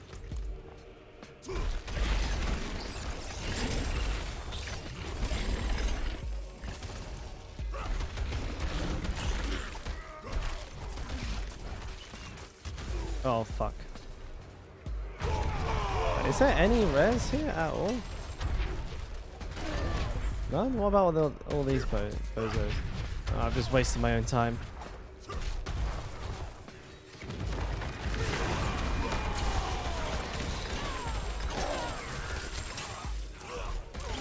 This is all sacred rubbish. Wait, I heard another one.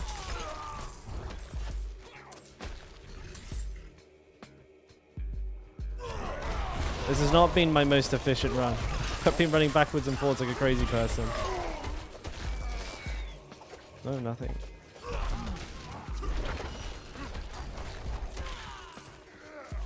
Oh, goody. I want the tongue.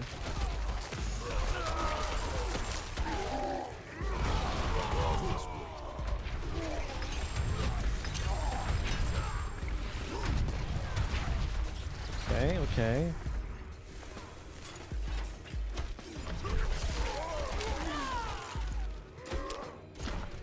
Nailed it. Fast as fuck, boys. Fast as fuck.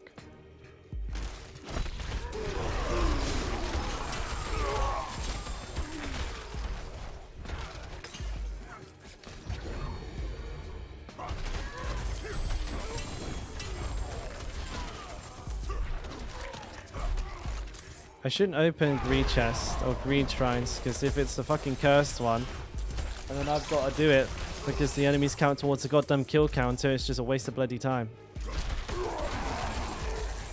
It's not worth the speed boost. I'm like speed boost capped anyways.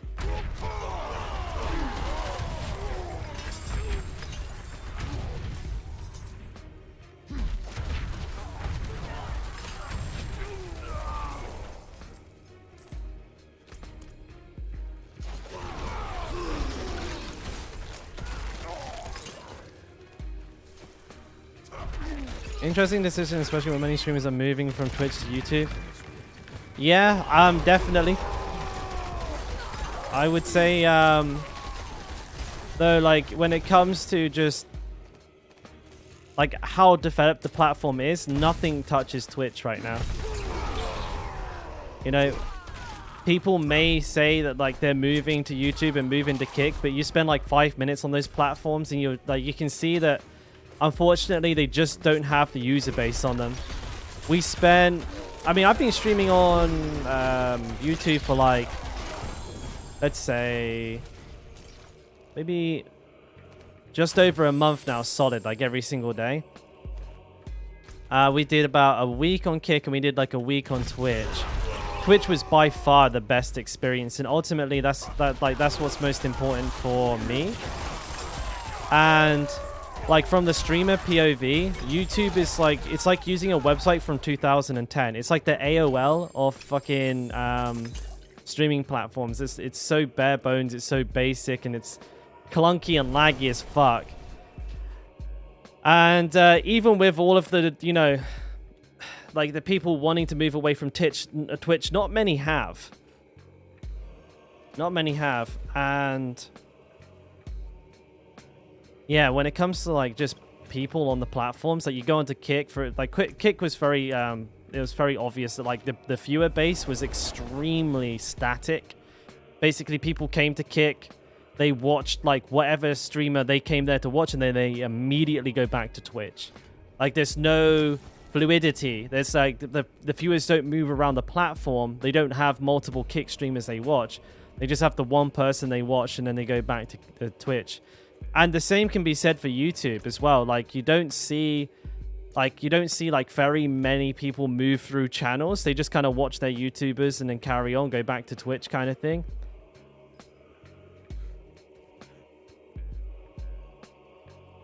I mean, and also like, you know, the ceiling on Twitch is just so much higher.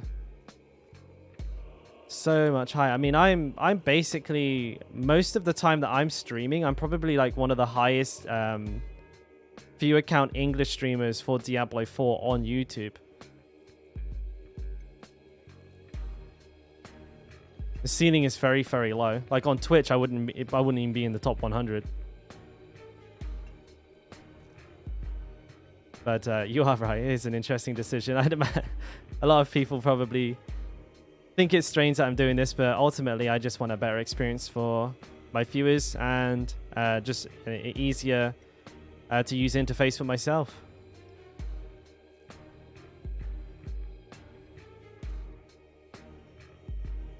Oh, son of a bitch. Almost good.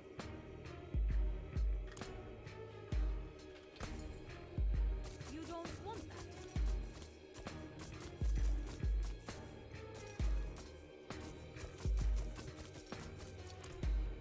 I mean, we're not even talking about like things like Twitch Prime, Twitch drops, integrations, all that kind of stuff, man. Like, it's just on another level compared to YouTube. We had AOA on the UK, we certainly did.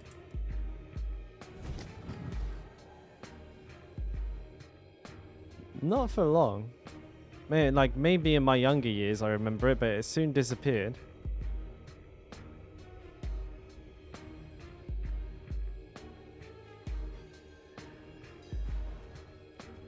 And the old dial-up internet, you know, the old 56 kbs.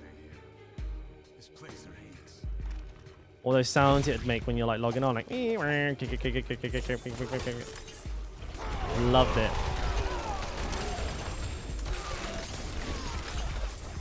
When is the next MySpace stream? Oh, dude, Facebook stream's incoming.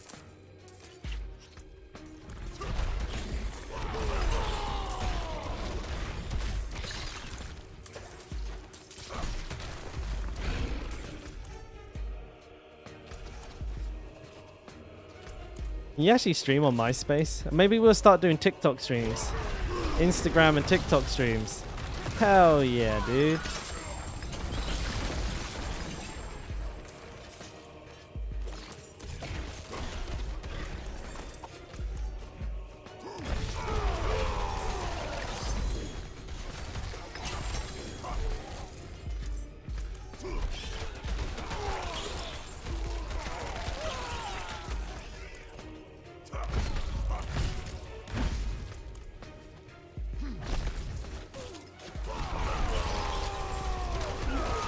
Good luck with the Twitch journey. Personally, I've not experienced Twitch yet. Really?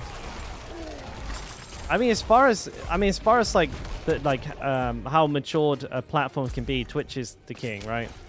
It's been doing live streaming exclusively for the longest time, so it's very well built for it. You know, on both ends, the user and the creator side of things are like extremely well put together.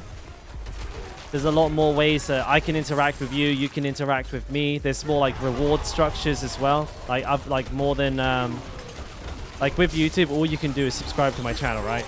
Like that's it. Like all you can do, or become a channel member, not subscribe. You can subscribe to the channel, you can like the live stream, but I don't get any notification of that whatsoever. So the only thing that you can do, but that I can see, is like donate or become a channel member. Whereas like with Twitch, there's things like channel points, there's like plugins, there's APIs, there's like so much stuff you can do. Channel points are one of my favorite things. You can, you got fucking loads of different ways that you can donate as well. More than like with YouTube, you can do like flat donations, TTS. You can probably do TTS for this actually. That's probably not Twitch exclusive. Subs and gift subs you can do here, but it's a little clunkier, I think. But the biggest one, I think, for a lot of people is the transcoding. Holy moly. Transcoding is like how the video is compressed from my stream and then given to you guys as you're watching. YouTube looks like dog shit compared to Twitch. Like the quality is night and day. Not only that, I only have to use like half of the bitrate. So like when you're watching my stream on YouTube, it's actually using probably quite a lot of your internet. But Twitch uses like half of the data, which is insane because it looks twice as good. Well, we'll be going over in a bit. So this we'll be going over in a bit, mate. We do about three or so hours over here on YouTube just to make sure everyone gets the message. Then we'll all move over, party time, to Twitch, and you know I'm still learning the platform myself, so we're just fiddling around with things, messing about. Obviously, hopefully trying to get some Lillith attempts in today. If I can at least roll my pants well, I can maybe I can start trying. I really wanted to get some more damage from my weapons though. What am I waiting for? Okay.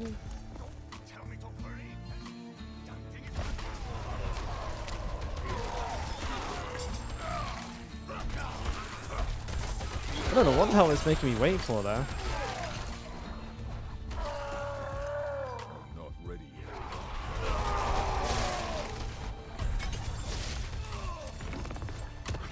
Yeah, I think once you give Twitch a try, you'll see what we're talking about. You'll be like, oh yeah, damn, this is a little bit better.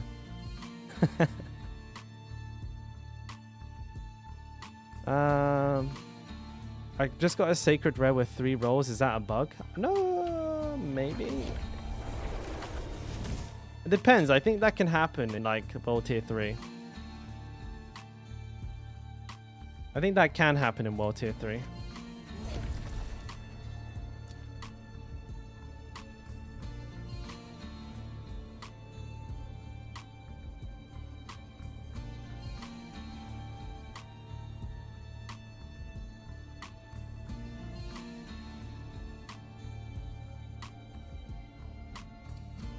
Of the protector.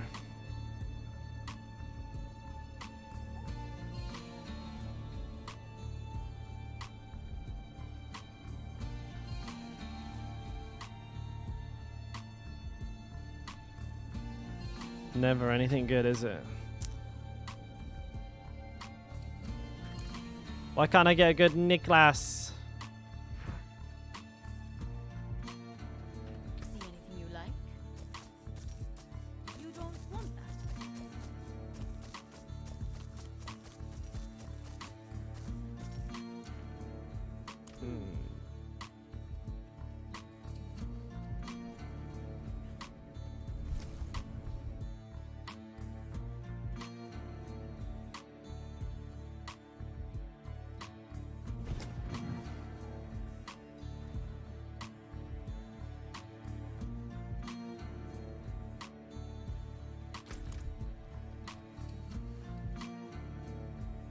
Oh yeah, also unique mobs. They drop like unique rares though. Like they're very it's always the same item in it.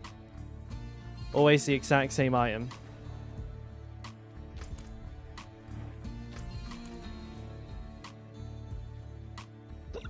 It's gonna wheeze me.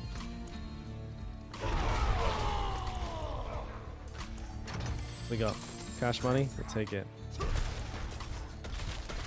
Nope, not this one.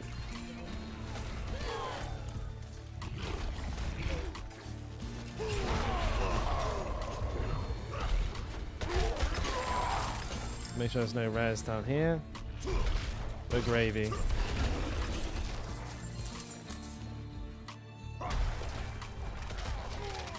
Ah.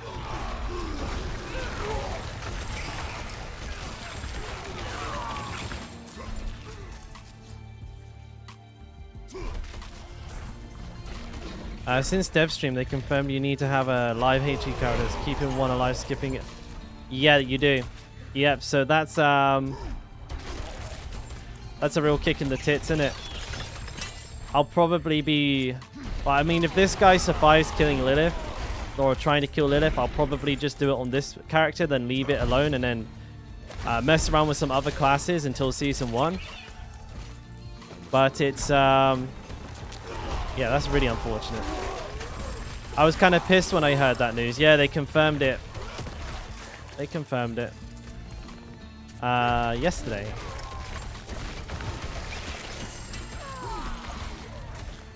I was going to do a video on it, but I just couldn't. I was too tired after the stream. I couldn't like get my words out. I couldn't talk at all. I spent about an hour trying to record a 5-minute video, and I just couldn't fucking speak. Kept messing up my words, tripping up over myself. Happens a lot. I find it very, very frustrating.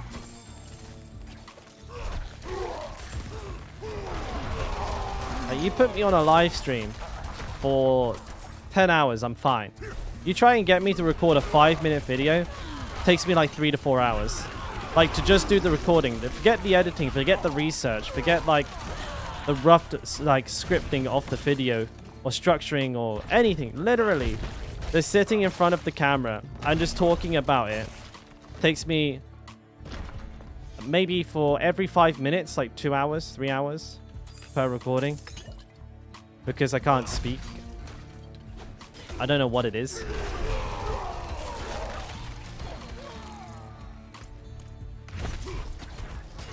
I have a rough idea what it is.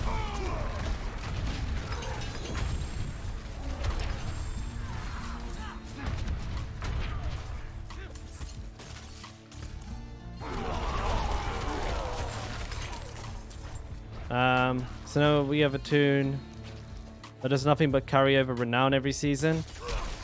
Well, I don't think they intend to keep it this way, like Min says. The way that they phrased it, it seems that it's a technical issue.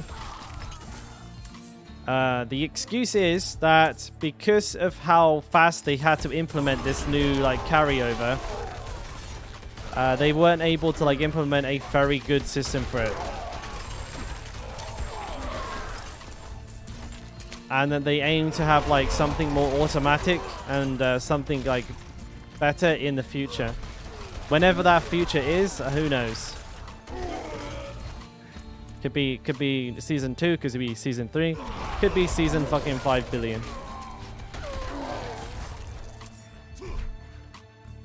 Probably Hota Pop, to be fair with you, mate. I must wait.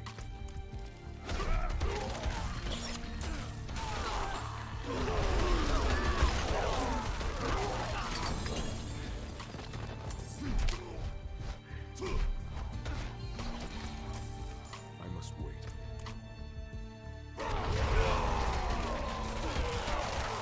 Who, me? A good job? Nah, never. I am scuffed as fuck.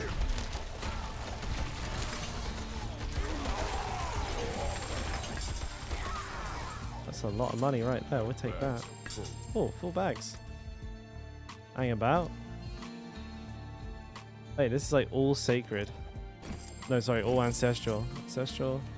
Am I done? One enemy remains. How's the loadout looking? Pretty close to dump pop. Pretty fucking close, mate. We are basically just re-rolling. So I'm trying to get gold as much as possible, because more or less everything I have is like a 6 mil a roll, which is brutal. But is what it is. Oh, excuse me. So I have like 4 rolls right now.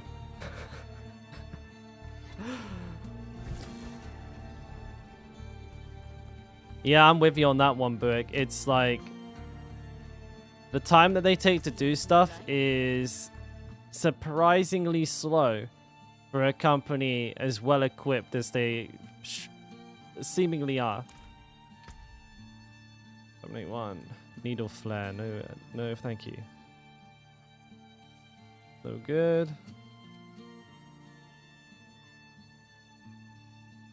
Amulets? Of course not.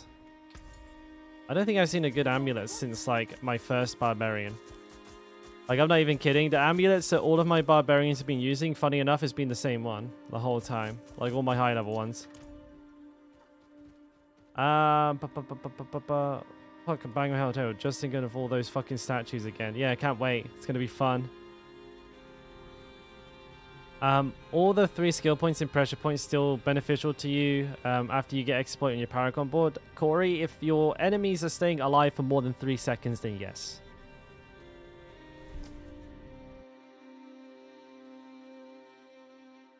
They coded themselves into a corner. Probably. I mean, for me, it's just disappointing, right? Because I'm a hardcore player who happens to fall into the small, like, subsect of players that are going to experience like a lesser, a lesser experience again, moving into the next season, seemingly due to like just a fuck up on Blizzard's part. Like the whole root of it is that they implemented a system that nobody wanted to partake in. So they had to change it, and rather than listening to feedback sooner, like because people were very vocal about this, like a lot, from like immediately, from like the get-go, and they had like months and months to take a look at it, but they didn't really change anything. Like when did they announce the change? Like right before the full launch of the game.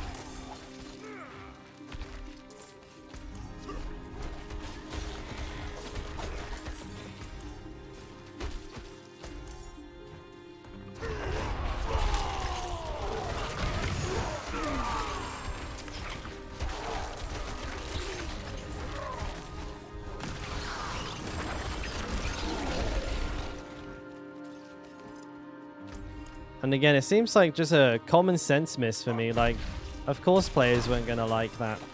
Like, why would they want to collect the same statues every single season?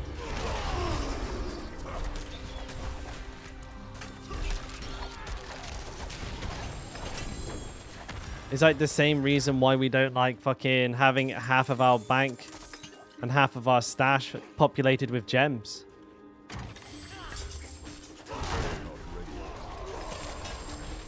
Why is there a mark for junk feature and not a mark to keep feature? Like, it's all back to front game design.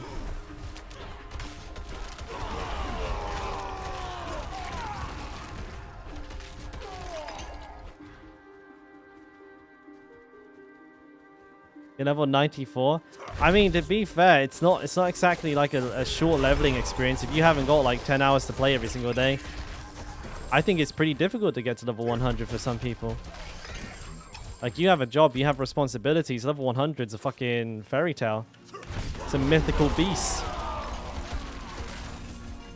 You know, an average player is going to take well over 100 hours.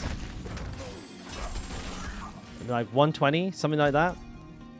To get to level 100. That's still for a lot of people. That's a lot of a commitment each month. No favorite button was the first gripe you had. It's just frustrating because, like, most people use the Marcus junk button as the Marcus favorite button. Like, it's just like, it was so obvious. It was so obvious. Like, why would we want to mark 90% of our inventories instead of just 10% of our inventory? Not even that. Like, we mark maybe 1% of the items that we get. We don't want to mark fucking 99.9% of them. So that's no different than just selling it. It's like literally the same. Like, what are they doing?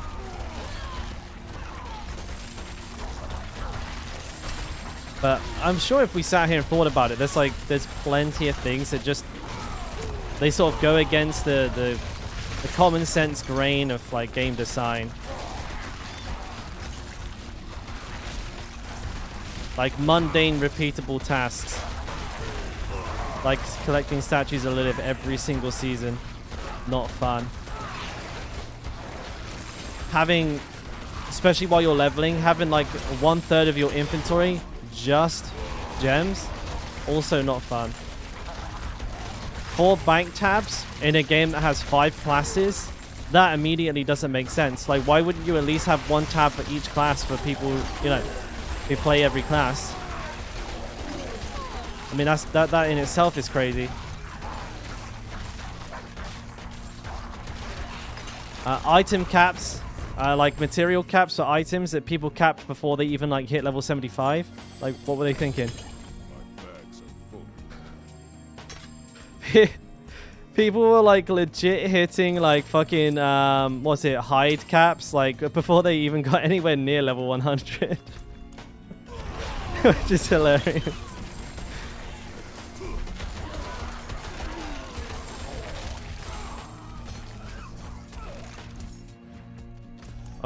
You know, scaling difficulty in nightmare dungeons, but not scaling magic find or item quality. So a nightmare tier 21 drops the exact same gear as a nightmare tier 100. Like, what? Why? I will absolutely still make YouTube videos, Afro. 100%, mate. That's how, like, that's my bread and butter, buddy. The only reason, like, if you're wondering why there hasn't been a video in like the last 3 days, it's the end of the preseason. There's nothing left to talk about. I've got a couple of video ideas actually that I am working on. Where are they? So you guys can see, I have like a list. I've been working through my videos like a little by little, but some of them are just not good ideas. Some of them I try to record and they just don't come out the way that I want them to come out. But we're working on our last couple of video ideas for this preseason, and once the next season starts, then like before, there'll probably be like a video every single day. It's just content. It's run out for this preseason. There's nothing left to talk about. And unfortunately, I'm kind of outside of the time zone meta. So I don't get to talk about things like patch updates, tweets, or hotfixes like everybody else, because by the time I'm awake, those videos have already been out for like 10 hours. And you guys already know, because I will start the stream and you guys will be like, oh, have you heard this? Have you heard that? What's the point? And like, you know, what's the point of me making the video at that point? Unless I have a unique like perspective to share on it. But a lot of the time I agree with everybody else. Like, you know, most of the people that make the videos, the reason they're popular is because they, you know, they understand what it means for the players and everything. But like, I do hear you, Whiskey. I do, like, the problem is sometimes I make them and I realize that I just have the exact like, or a very similar opinion to like, for example, like Rax or Daft Microtransaction, 2 people I really enjoy watching. I'm like, dude, I am saying the exact same thing. I don't think there's any point in me releasing this video. And that's what happened yesterday. I was like, I was making it and I just realized I was saying what they said. I was like, well, this is dumb.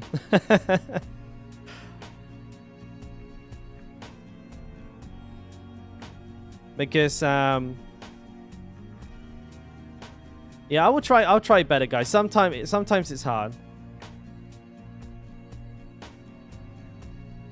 Sometimes it's hard. Like I'm still kind of figuring out my like my content cycle. We just want to hear it come from you. I appreciate it, boys. Okay, I will endeavor to do better in the future. I will push them out, even if if I'm personally like struggling to see if it's good or not.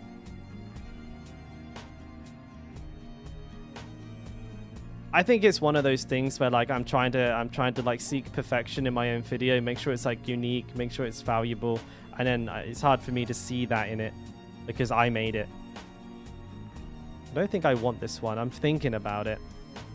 I'll keep it just in case. I mean, to be fair, I'm the only hardcore player that would cover a video like that, because like, oh, Woody does, but Woody doesn't often do like small patch notes. He'll only talk about like the super huge stuff. But Yeah, yesterday was just really difficult. I don't know why. I just couldn't articulate my point at all. Very, it was very frustrating.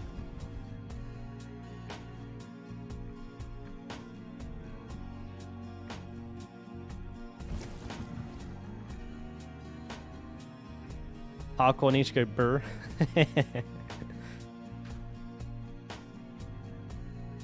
Okay. Or maybe I'll try not to overthink it next time. Yeah, Rax does have a level 100 of every class.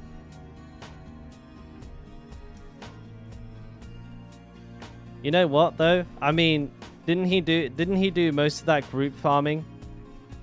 Like if you're looking at each character, softcore, group play, probably 50 hours a class. And 250 hours. I've got more playtime here. But yes, it is insane.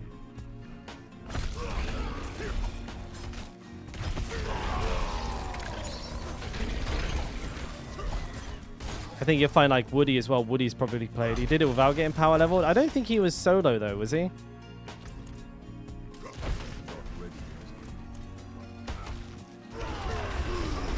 I don't know. I watch a lot of Rax's videos, and most of the time I see him playing in a group of 4. I could be wrong though. I only watch his YouTube videos. I don't watch his streams. So I'm asking you.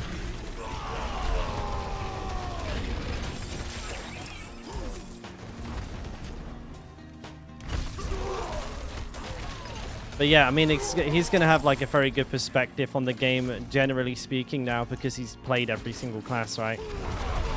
A lot. So he's gone like the full like content creation route for YouTube. He's gone like a full YouTube route on that one. Whereas I'm like hardcore niching it as a barbarian. Yeah, I don't think he was boosted. I'm not saying he was boosted, but I was just trying to give you guys context for how long that takes. It's about probably like 250, 300 hours of gameplay. Ooh.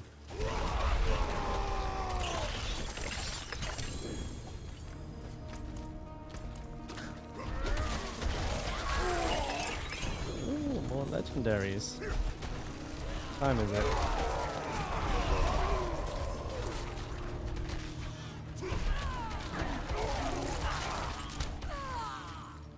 Oh, hell yeah, Nikki B, let's go. Keep it down, though. Don't clank on that keyboard too fucking loud or you get slapped around the log holes. Did you level your toon as Whirlwind? I did. I leveled all but one of my barbarians as Whirlwind, and the one that I didn't level as Whirlwind, I didn't like playing it that much. Like, I tried to level as Rend, and it didn't come together so well.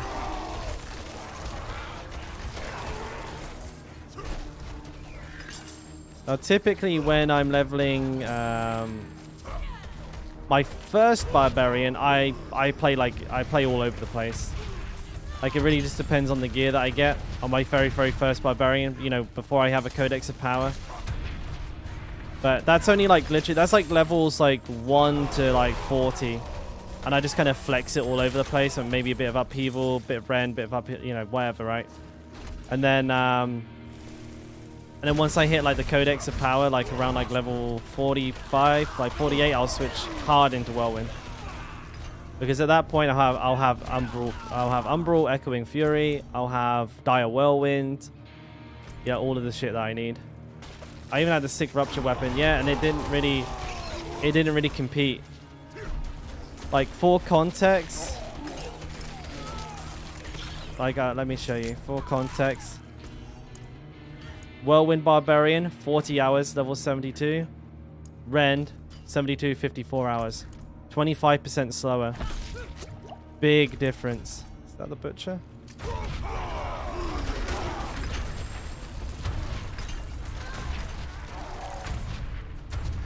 Granted, all of that time wasn't like due to the spec. Like, there was a lot of fiddling around with the build from me that probably added about 2 to 3 hours.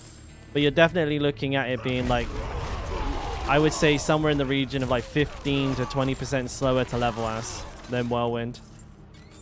And that character had access to absolutely fucking absurd gear. Like that Ren Barbarian was giga geared.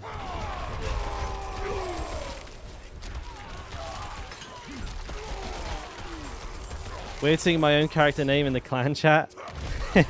You're famous, Nick! Famous!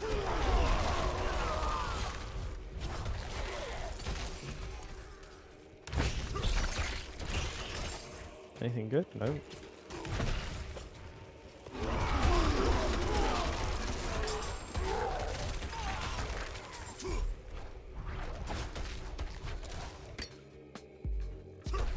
It's a decent build, Johan. Like, it's not bad. It's just, like, for leveling. Like, you know, for me, right now, the most important thing is how quickly I'm leveling because I need to get back to Lillith.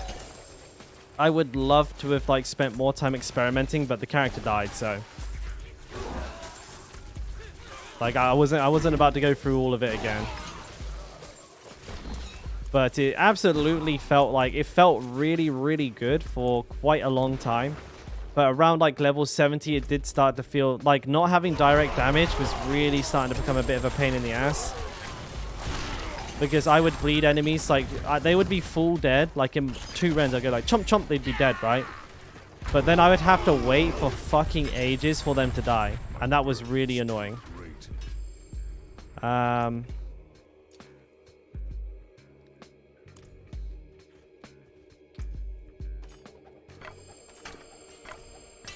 That's kind of like my main gripe with it.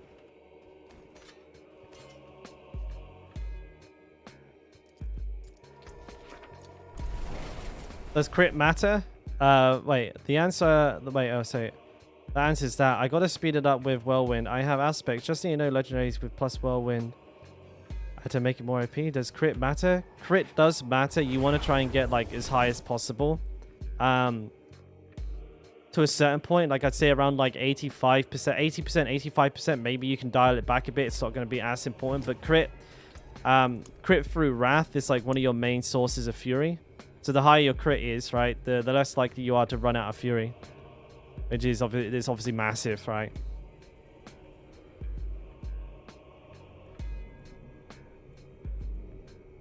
But at a certain point, yeah, you don't need to go for like 100%. Like there is in a way some diminishing returns. You don't need like if you're at 95%, going from 95 to 100%, it's not that huge a deal. Instead, you probably want to try and like min-max into another stat instead. But if you are planning on doing like Lilith, you need as much crit as humanly possible because you don't get to use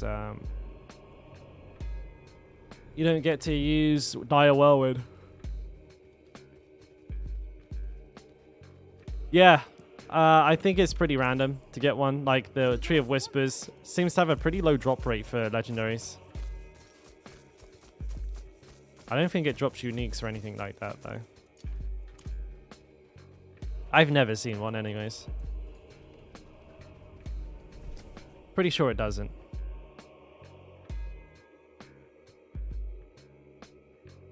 Yeah, Tree of Whispers could do with a little buff. A little buffy buff. Little tiny little buff. Perfect major, just a little one.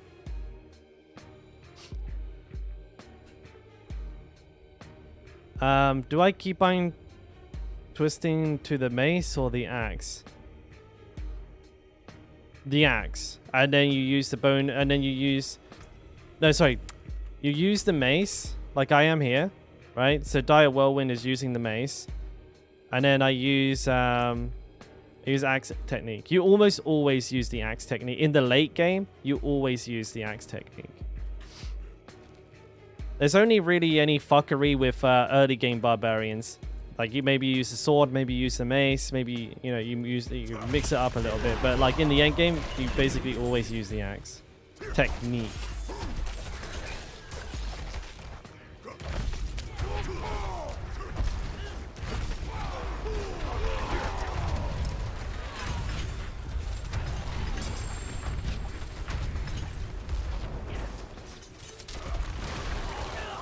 Ooh, hey Shinra. What about kick? So the short version, Shinra, is Twitch and Kick are both really good platforms to stream on.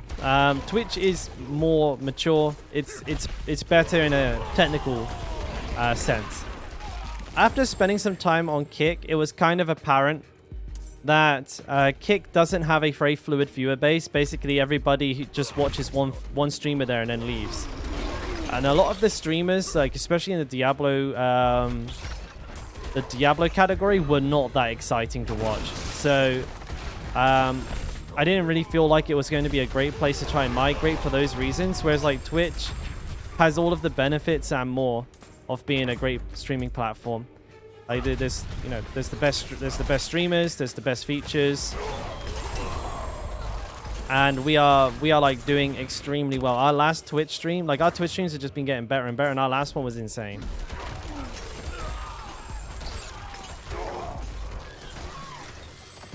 So I made the call. We're gonna move on over. I'll do an announcement in the Discord tonight as well to make sure everybody knows. But also giving everyone like 3 days heads up here.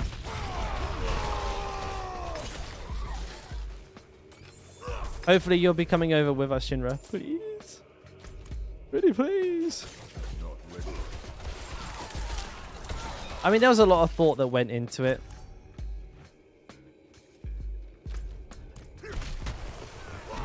But ultimately, it just boils down to, you know, what site has the best features for both me and for you guys.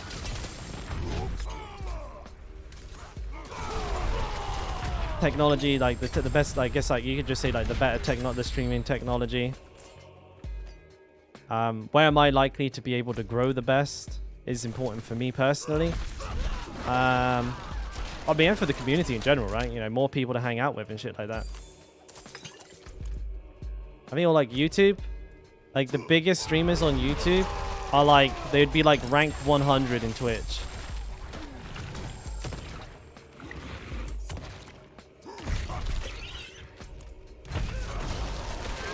Like the ceiling, I feel like the ceiling for the Diablo, for me personally, is like around 100 viewers, which is fucking magical. But if I dare dream, if I dare be ambitious, the ceiling on Twitch is like 10,000.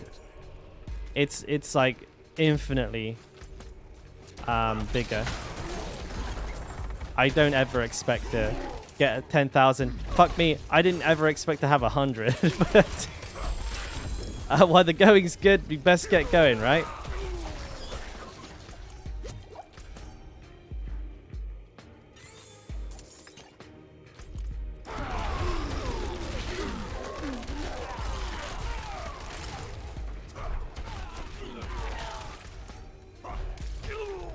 It's actually kind of crazy, boys. Like, it almost feels like I feel like I don't know. What's even the word? Like, I feel like I've stolen someone else's thunder. Like, I don't know where you guys came from. Like, I don't know how you found me, or like how I managed to like pull together this awesome community. I'm still trying to figure that one out.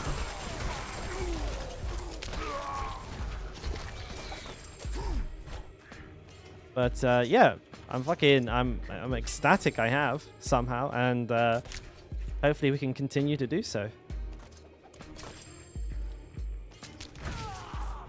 Keep going. I'm not going back like to town when there's only like a couple more elites to kill. I just stick around, get the ancestrals, of which there seems to be many. The best route for live streaming is the VTube meta. I don't think I'd make a very good VTuber, no. I don't have a very expressive voice. I'm quite relaxed. Darktide? But when I was like doing Darktide stuff, Marvel, and you may remember, but when I like did my first couple of like tester streams, you know, just kind of messing around, checking out like whatever worked and stuff, I was like maybe like getting like 5-8 viewers. Then all of a sudden it just went wham, just fucking exploded, dude. And it's like all of a sudden like no stream on YouTube was like having less than like 40 people, and that I don't know. How the fuck did I do that? I don't know. How did I just go from 8 to 40? It wasn't like a small, it was like a big jump. I'd be great as a VTuber. I don't know, man. What makes a great VTuber? Oh shit, Vivid Snipe with the $5, dude. Thank you, man. I appreciate it. Right time, right place. This feels somewhat like a speed run, which I watch a lot of default speedrunning community. Is still pretty small. Basically, only watch you and one other person for a long time. Well, I appreciate that, man. I do agree with you, though. I think I did just kind of... I think with a lot of streamers, it's right place, right time in it.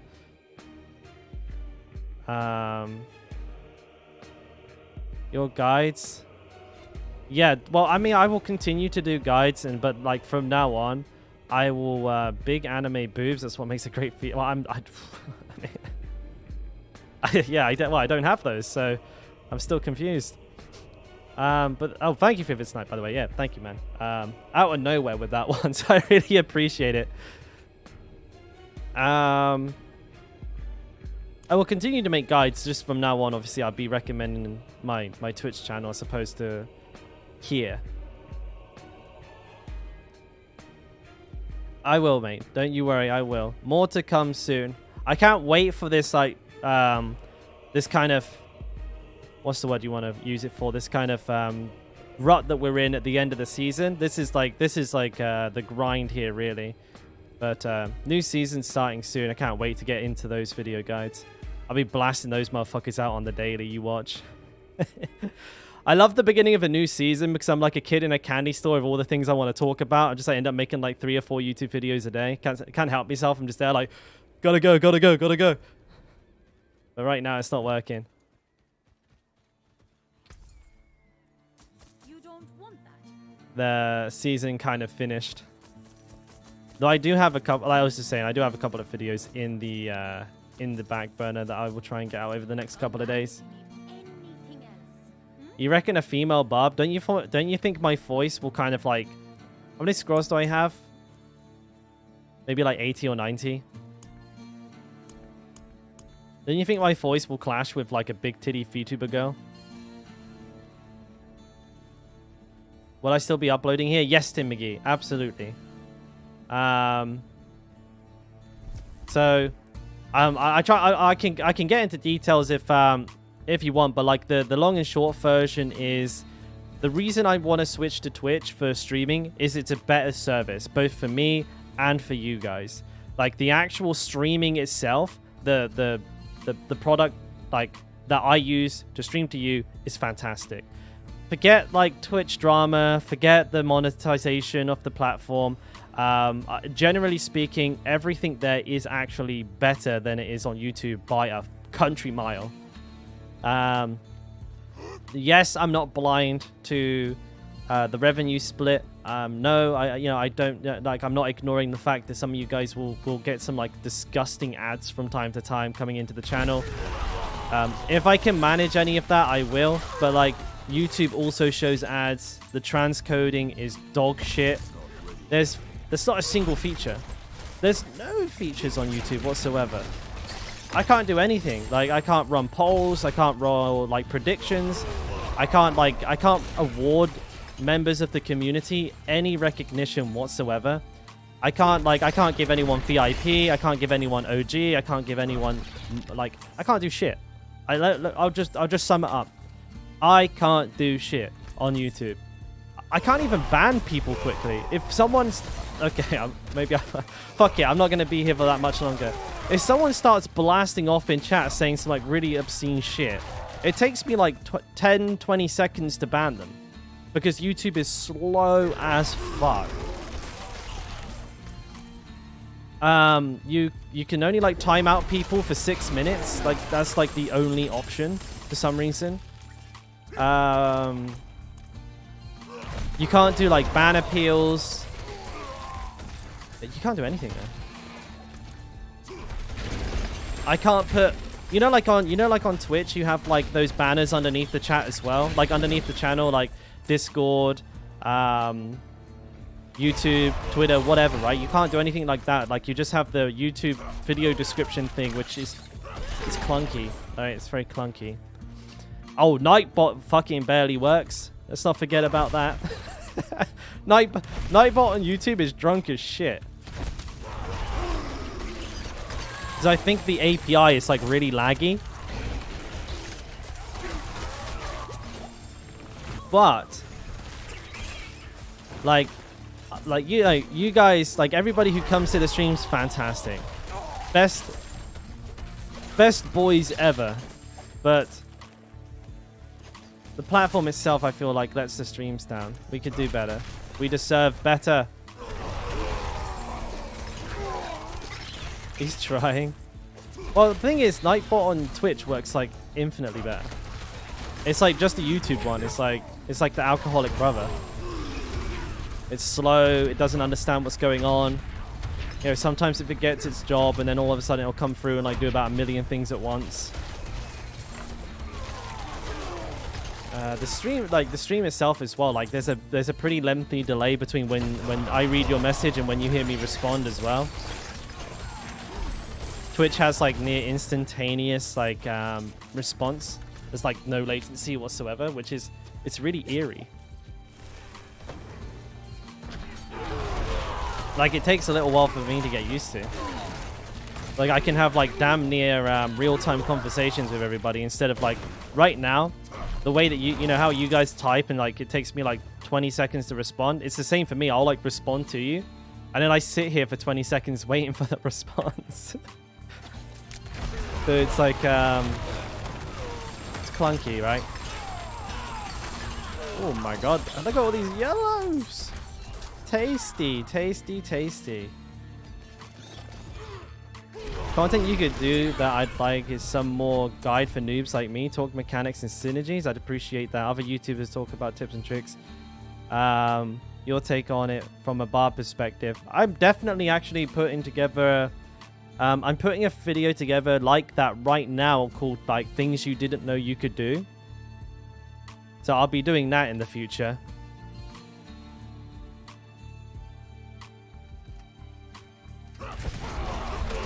So yeah, I mean that's definitely more things coming like that. I'm trying to do some more like entry level stuff. It's actually kind of difficult because as somebody who plays as much as I do, I'm kind of blind to these things a lot of the time. But I'm slowly putting together a video for that one. I want to. That's near the top of my list, but I'm looking for. So far, I've only got 5 points, and I'm kind of looking to get like, I don't know, 7, 8, 9, or 10, so I actually have a video to be made. Like 5 points would take me like 2 minutes 30 to get through. Be a bit too short. Actually, the reason... Oh, hang on. Oh, okay, boys. Oh. Let me see. Streaming is iffy, it seems, on YouTube, but I feel the video watching experience for already recorded videos does... Oh, I mean, when it comes to pre-recorded offline content, YouTube is king. Absolutely. Yeah, no competition from that. From any platform on that at all. And I will, like, always continue to make video guides. It's my bread and butter. Like, it's the reason any of you guys are here. So, I absolutely won't be stopping that. Ever. I think any content creator who's serious, they have to have a YouTube. They have to have an active YouTube, or people won't come to their channel. Like, so just from a, like, a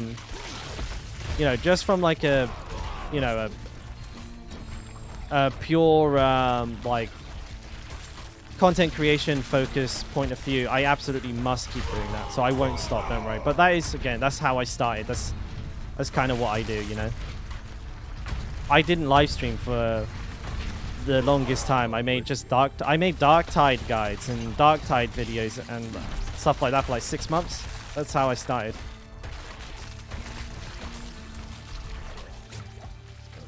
And there will be more to come.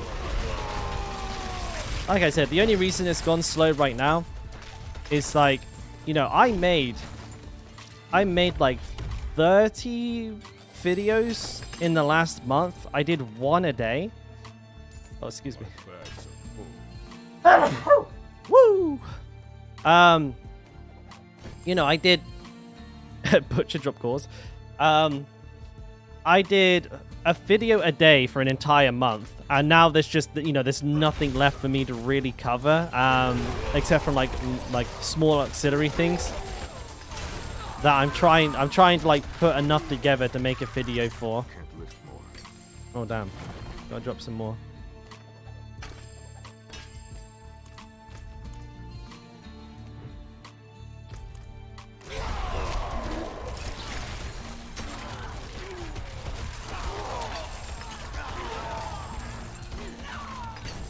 You gonna use them, Whiskey? Or are you gonna sell them to the Fender like an absolute gangster? 2 enemies remaining. Beautiful stuff. You wanna try them out at least? Did you get a good roll at the very least?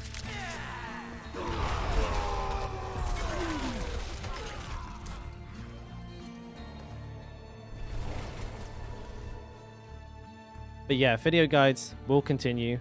YouTube is not being quit. It's just the live streams are moving. If anything, I think being on Twitch is going to make YouTube videos easier to make because I can actually use the fucking VODs as videos. Because the YouTube VODs, I don't know if you guys have ever watched one of my YouTube streams after it's been live, like when it's like, you know, done. The quality is hideous. Like by the time I download it and then put it in a video and then like, you know, encode it again. Oh my god, like the quality is gone. It's flown out the window. Shava in 5? Oh. I don't think I get a cash. Maybe I should do it for the armor. I'll do it for the armor. Fuck it. I'll do it for the armor. The Twitch ones are actually good enough that I can use them for videos afterwards. And also, like, you guys can make clips much more easily. And clips can also become videos.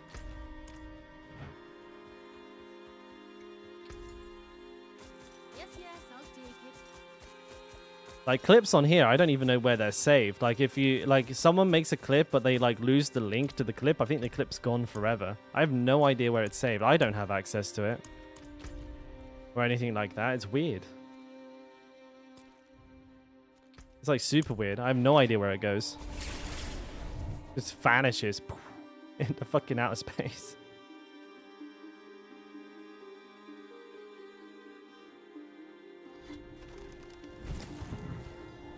YouTube has clips, but I don't know where they go.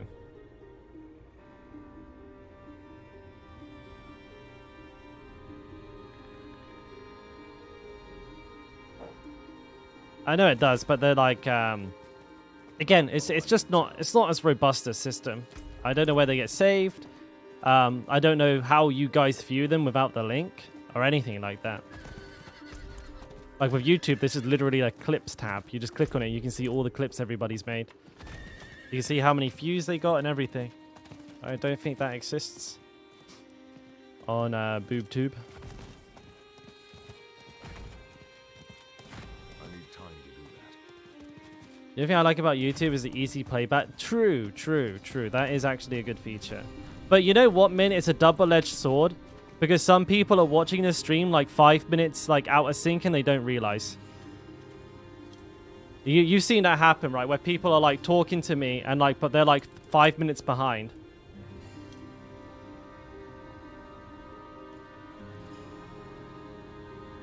Yeah, see, it's kind of a double-edged sword, isn't it?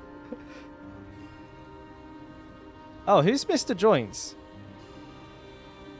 Wait, which one of you guys is Mr. Joints? Who just subscribed with Twitch on Twitch without us going live? Who did that?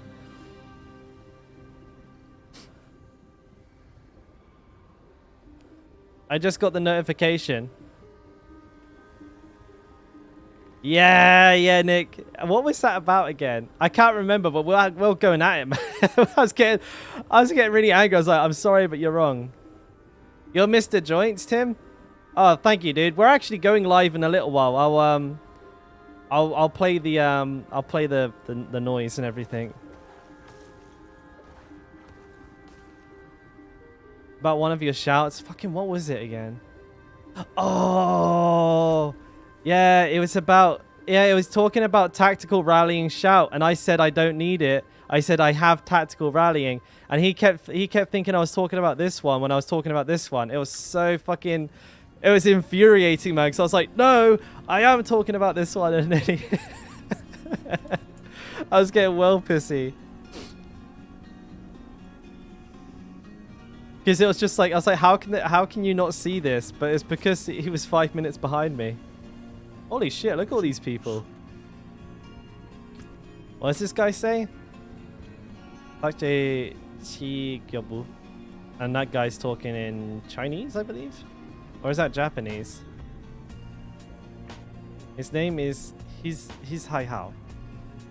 I don't know. I'm not very good with like Hiragana, Katakana, and Cantonese. I can't distinguish them very well, but I think that's Chinese. It looks a little bit too intricate for Japanese. Japanese is a little bit less like complicated. Also, Chinese players play on Korean servers because they're closer. Hello. Hello, fellow Diablo enjoyers.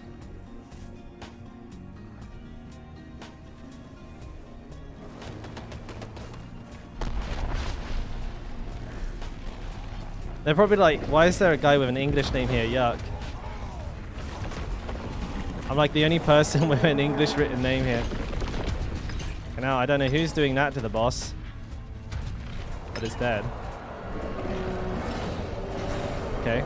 Well, that took like a second. Efficient.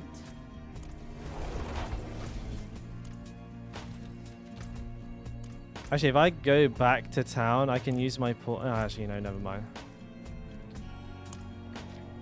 I am in Korea, yeah. How many languages do you know? None. I can speak English. I only know very, very, very basic Korean. Unfortunately, I didn't do very well in my studies. Smell a druid.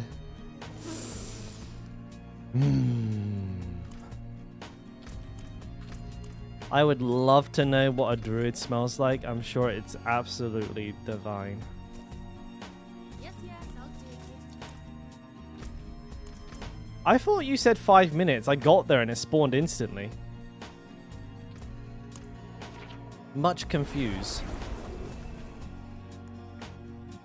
Right, I poured a I just boiled the kettle. I'm going to pour a coffee, lads, before I get into this next run. Bear with me. Less than a minute. Guaranteed or money back.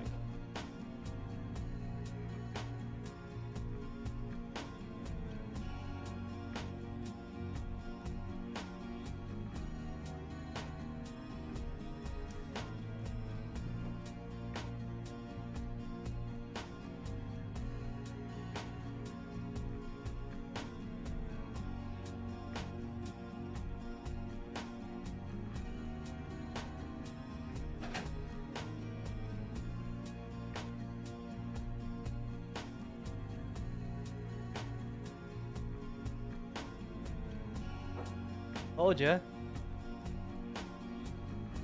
You didn't believe me, did you?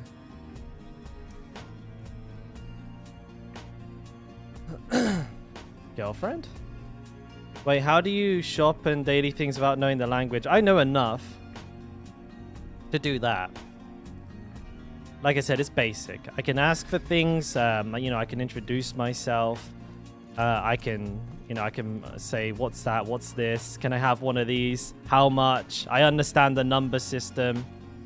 I understand like basic questions and stuff like that. It's just like daily life Korean I have on lock, but I couldn't have a conversation. But yeah, if it's anything ever like super complicated, I do also have a Korean girlfriend, so I have a translator. But like I can walk into a coffee shop and be like, 안녕하세요, 주세요, 한 개 주세요, 감사합니다, 네, 안녕히 가세요. Easy. Like just walk in and order in a coffee. You don't need a lot of Korean. Same with like, and also to be fair, okay, like Korean culture is very much like mind your own business. People don't often like engage you in conversations or ask you unnecessary questions. Even more so if you're a foreigner. Like, you know, the cashiers and people at stores that, you know, they just do their job and let you carry on about your day.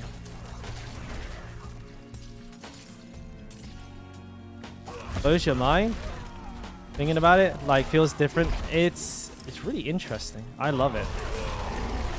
It was scary at first. Like, I you know, I was like very anxious anytime I left the house and anything like that, especially when you like, you know, like most of Asia is very homogenous, right? Just say and you will get coffee. Yeah, you actually would. If you walked into a coffee shop and just like looked at the cashier and went they would make you an iced Americano. Like, like, you know, that is it.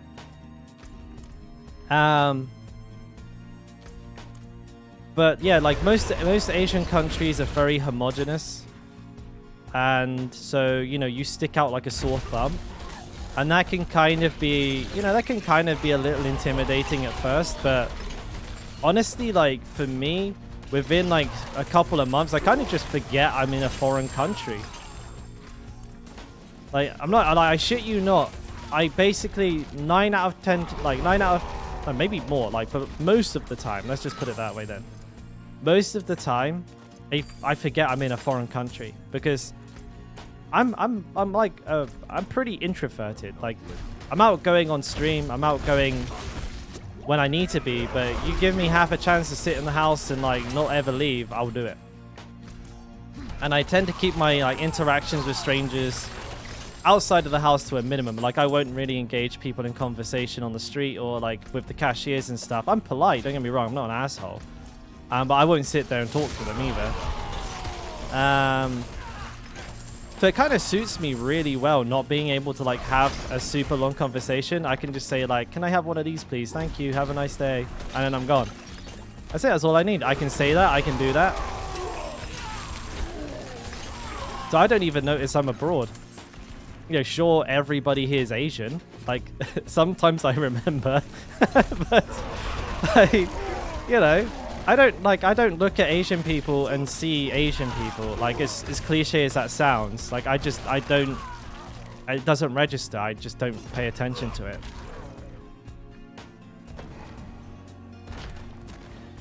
Oh yeah, flawless techniques, big crit. No worries, mate. You're welcome. Mortgage was worth it. How much did you have to spend? 10 mil? 20 mil? 1 billion gold? It must have been at least like 5 mil, right?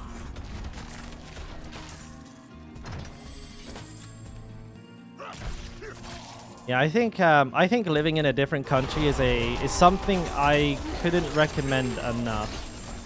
And I, like, for context, I actually never left England. I lived in the countryside in England, like, very rural, very farmer country. And to be honest, we had like, there was like nobody from any other ethnicity there. There was no black people, there was no Asian people, there was nothing. Like, it was just all old white people. It was about as hillbilly as you could get for England. And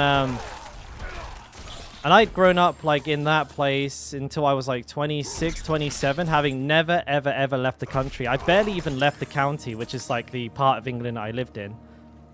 And so I was quite intimidated by the idea of like traveling abroad, especially I was traveling so far away from home. And yeah, it was tough for like the first month or two, like acclimatizing. But honestly, like, now that I've done it, I couldn't imagine having not done it at all. Sheltered life. I don't know if sheltered is. It's like I said, it's like the hillbilly life. It's not a particularly broad-minded way to live. Like, you're so, I don't know, unaware. Especially where I was from. Like, okay, I'll get like let me give you guys some context of like what it was like living where I'm from. When I took my girlfriend to like meet my family, she was the only Asian person she saw for 2 months. And then not only that, the amount of people who asked her stupid questions like, what part of China is Korea in? Or isn't Korea connected to like North Vietnam? Like it's just like it was embarrassing, man. Or like people like like even my family was saying like, oh, she's from Korea, that's really nice, ni hao, and I'm like, oh, that's borderline that's borderline racist. Oh, it's really nice to meet you, ni hao. And my dad bowed. I was like, you dickhead. My dad, I shit you not. I shit you not. Like my dad was like, he's like, it's very nice to meet you. I was like, Jesus Christ, Dad. I was like, she's not your fucking boss at work. Like, what you doing? You're embarrassing me, you silly bastard. And she was caught off guard. She didn't know what to do. She's like, looked at me. She's like, why is he bowing?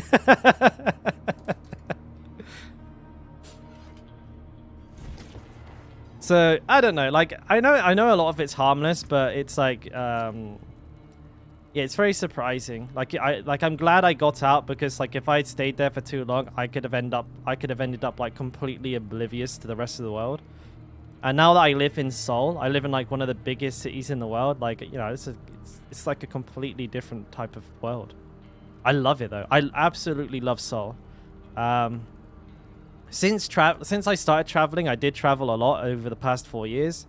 I lived in Pattaya. I lived in Bangkok. I lived here in Seoul. I lived in Dublin, actually, for a short while as well. I absolutely do not recommend Dublin. Injured. But, yeah, I actually really liked most of the places that I lived. However, Seoul has been by and far the absolute best city I've ever visited and or lived in. In every regard. Like, in every regard.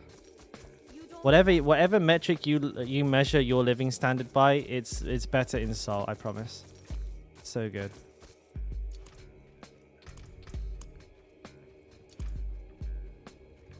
Crime, non-existent.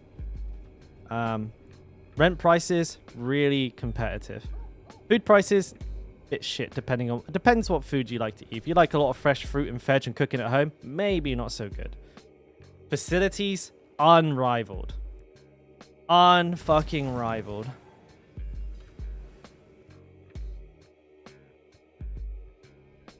This might be a bit personal, but how the heck do you afford something like that? Bills are literally a month-by-month thing. Not sure how to move so much. Savings, Tim. It was just savings, mate. Savings and then part-time remote work, basically, to sustain myself. Now, I guess you could consider my YouTube a side hustle. But I don't like to say I run it, but I co-run it or I help run it, because my missus really is like the person who runs the business. But I help out with a women's not luxury, but like women's premium clothing brand. Actually, funny enough, we got some new stock today. I don't know what this one's called, but we got a new handbag. I don't know if you guys can see. I don't know. You can't see the branding on it or anything. But we got like 100 of these in the room right now. These are all handmade Italian leather handbags designed by my girlfriend that will be selling on our website soon. I'm not an expert in handbags, mate. They look pretty nice. They're clean. The materials are very high quality. Like the leather on them feels fantastic. But she's in charge of most of that. I kind of just like, I localize things. I help with the marketing where I can. And on stream, sponsored by Sunset07, luxury handbags for women. Yeah, if any of you guys want a nice handbag for your missus, I can hook you up. And I skip this ad. But hey Graham, how you doing, mate? But we will be actually moving into like men's clothing, wallets, t-shirts, shirts, and stuff like that in the near future. I will more than likely plug it.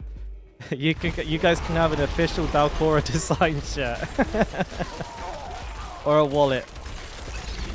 But I was thinking we may use at some point, like if we have, like if there's enough people interested in it, I will definitely be looking at like creating my own merch with like our current connections with warehouses and and all of that, rather than, you know, going to a third-party source. You know, like Red Brick or Designed by Humans, like these people that will like make shirts on demand for like people. They're like you know what I mean, right? Not ready. Yeah, I think you guys know what I'm on about. Like the companies you can go to and say like, hey, can you make this t-shirt for me? And then like they do everything. They ship it, they sell it, they do the ready thing. But at the end of the day, those t-shirts are usually a little bit yucky. But I will make them myself. I mean, shipping's not too bad. We have like some logistics here. But yeah, shipping across the world will be a bit of a pain. The US, not so much. Europe, yes, a little bit. Korea, I mean, the thing is, like, Korea to US, there's actually a lot of trade between the two countries. They're like, they're favored trading, like, what is it? Like, Korea's like one of America's, like, favored countries or favorite countries. So there's like a, like, easier import and export rules between them. And there's, like, very regular... Like, if I order... Like, for example, I can buy something from Amazon USA.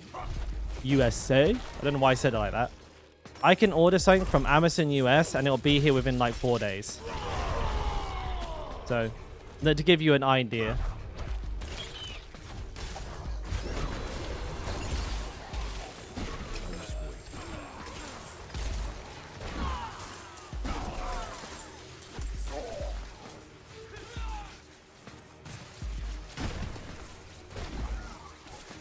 Fuck, nothing here. You have to wait 3 weeks? That's rough. It's super rough.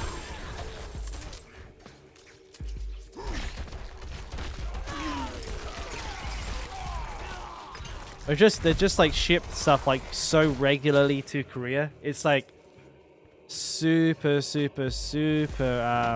easy to order and like ship to the US from here. That's wild, man. Considering you're much closer than I am.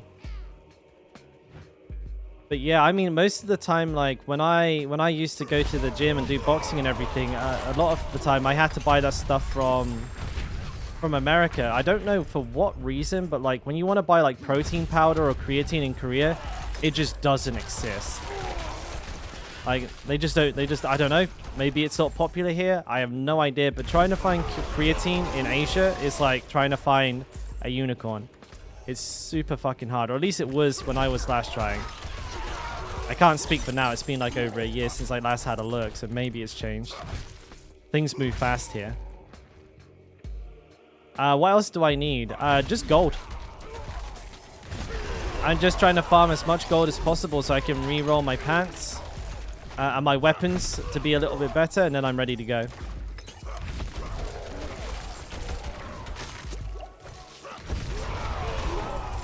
Right now, we're just still speed farming as best we can. I mean, what are we up to? 28 mil?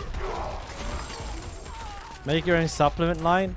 I feel like half the reason it's not popular is because of, like, the conservative nature of people here. You know how like 10 years ago, people in the West used to think creatine was steroids? I kind of have a funny feeling it's like that here right now.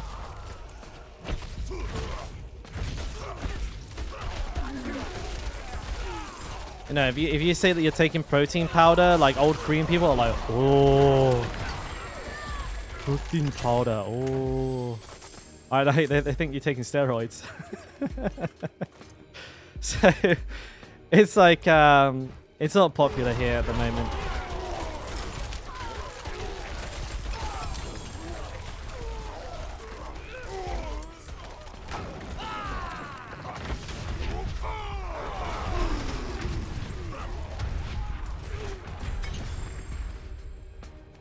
Nice run. Will I pick up a gem?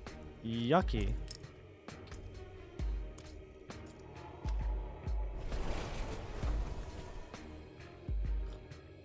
Tiger claw, yeah. That's illegal. That is illegal here. You can't be like doing like rhino horn and tiger claw and all that shit, tiger tooth. You get caught selling that stuff, you go straight to jail. But yes, I mean, you know, I would say China is more of the home of like alternative remedies, stuff like that, but it definitely makes its way over here. Like ginseng, for example. Korean ginseng is basically hailed as like a product that can cure anything. You got a broken leg? Ginseng. You're dead? Ginseng. Like it is like a miracle cure for everything over here. Me, it's just like if you drink ginseng, ground ginseng and tea, it's like drinking a Red Bull, man. It get fucking the amount of like just like I don't know, you just get off your tits. I don't know what's in that stuff, but it's like drinking an energy drink. Very, very expensive too. Very expensive.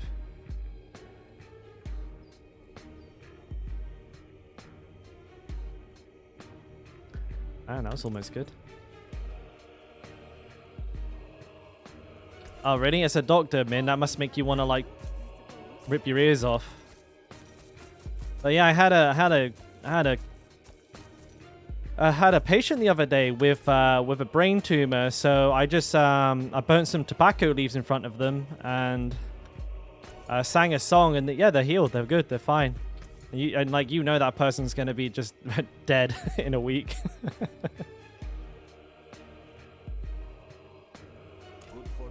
I don't have anything against things that help people find peace of mind, but I don't like it when people like are kind of fooled into thinking they're being treated for serious illnesses with like unsubstantiated like alternative medicines. I kind of worry. I hear too many fucking like horror stories of people who have like really serious illnesses and then like somebody just pokes them with needles saying it's going to fix them and then they just die. Hey Ron, I'll let you know when I start, mate. I'm still re-rolling. Actually, what time is it? I mean, this is so hard to roll. Well, I'm trying to roll these pants and they're 6 mil a roll. And then I need to re-roll these weapons, which are also 6 mil a roll. So I have like 4 re-rolls. I'm fucked.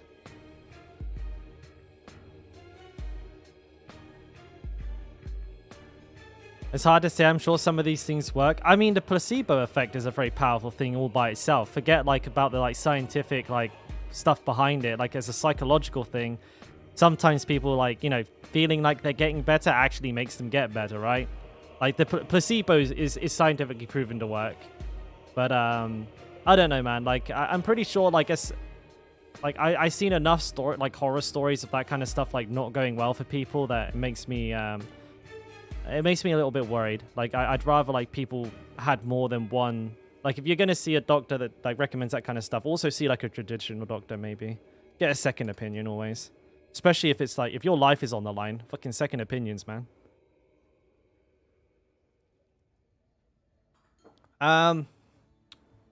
Right, I was just taking a look at the time there because I think, ladies and jelly beans, we're gonna transfer over to Twitch. Now, let me just get the link for my channel here so you guys know where we're going. When I switch over to Twitch, I do have to restart my computer briefly. So I will be gone for like maybe 5 minutes. But I will be back to stream for a lot longer. And we'll be starting with re-rolling the gear. If we're lucky, who knows? Maybe I won't have to keep doing any speed farming. We can start doing some Lillith attempts, but no promises. It's really just down to RNG at this point, so we're going to move over there now, and we will we'll get started in like 5 minutes. Just give me a couple of minutes to get ready. Oh, it's not see you just yet, Whiskey. But yeah, look forward to seeing you all over there. And, well, thanks for hanging out. If you're not coming over, thanks for hanging out. Obviously, as always, appreciate you. Much love, and catch you on the next one. Pre-game's over. See you in a minute.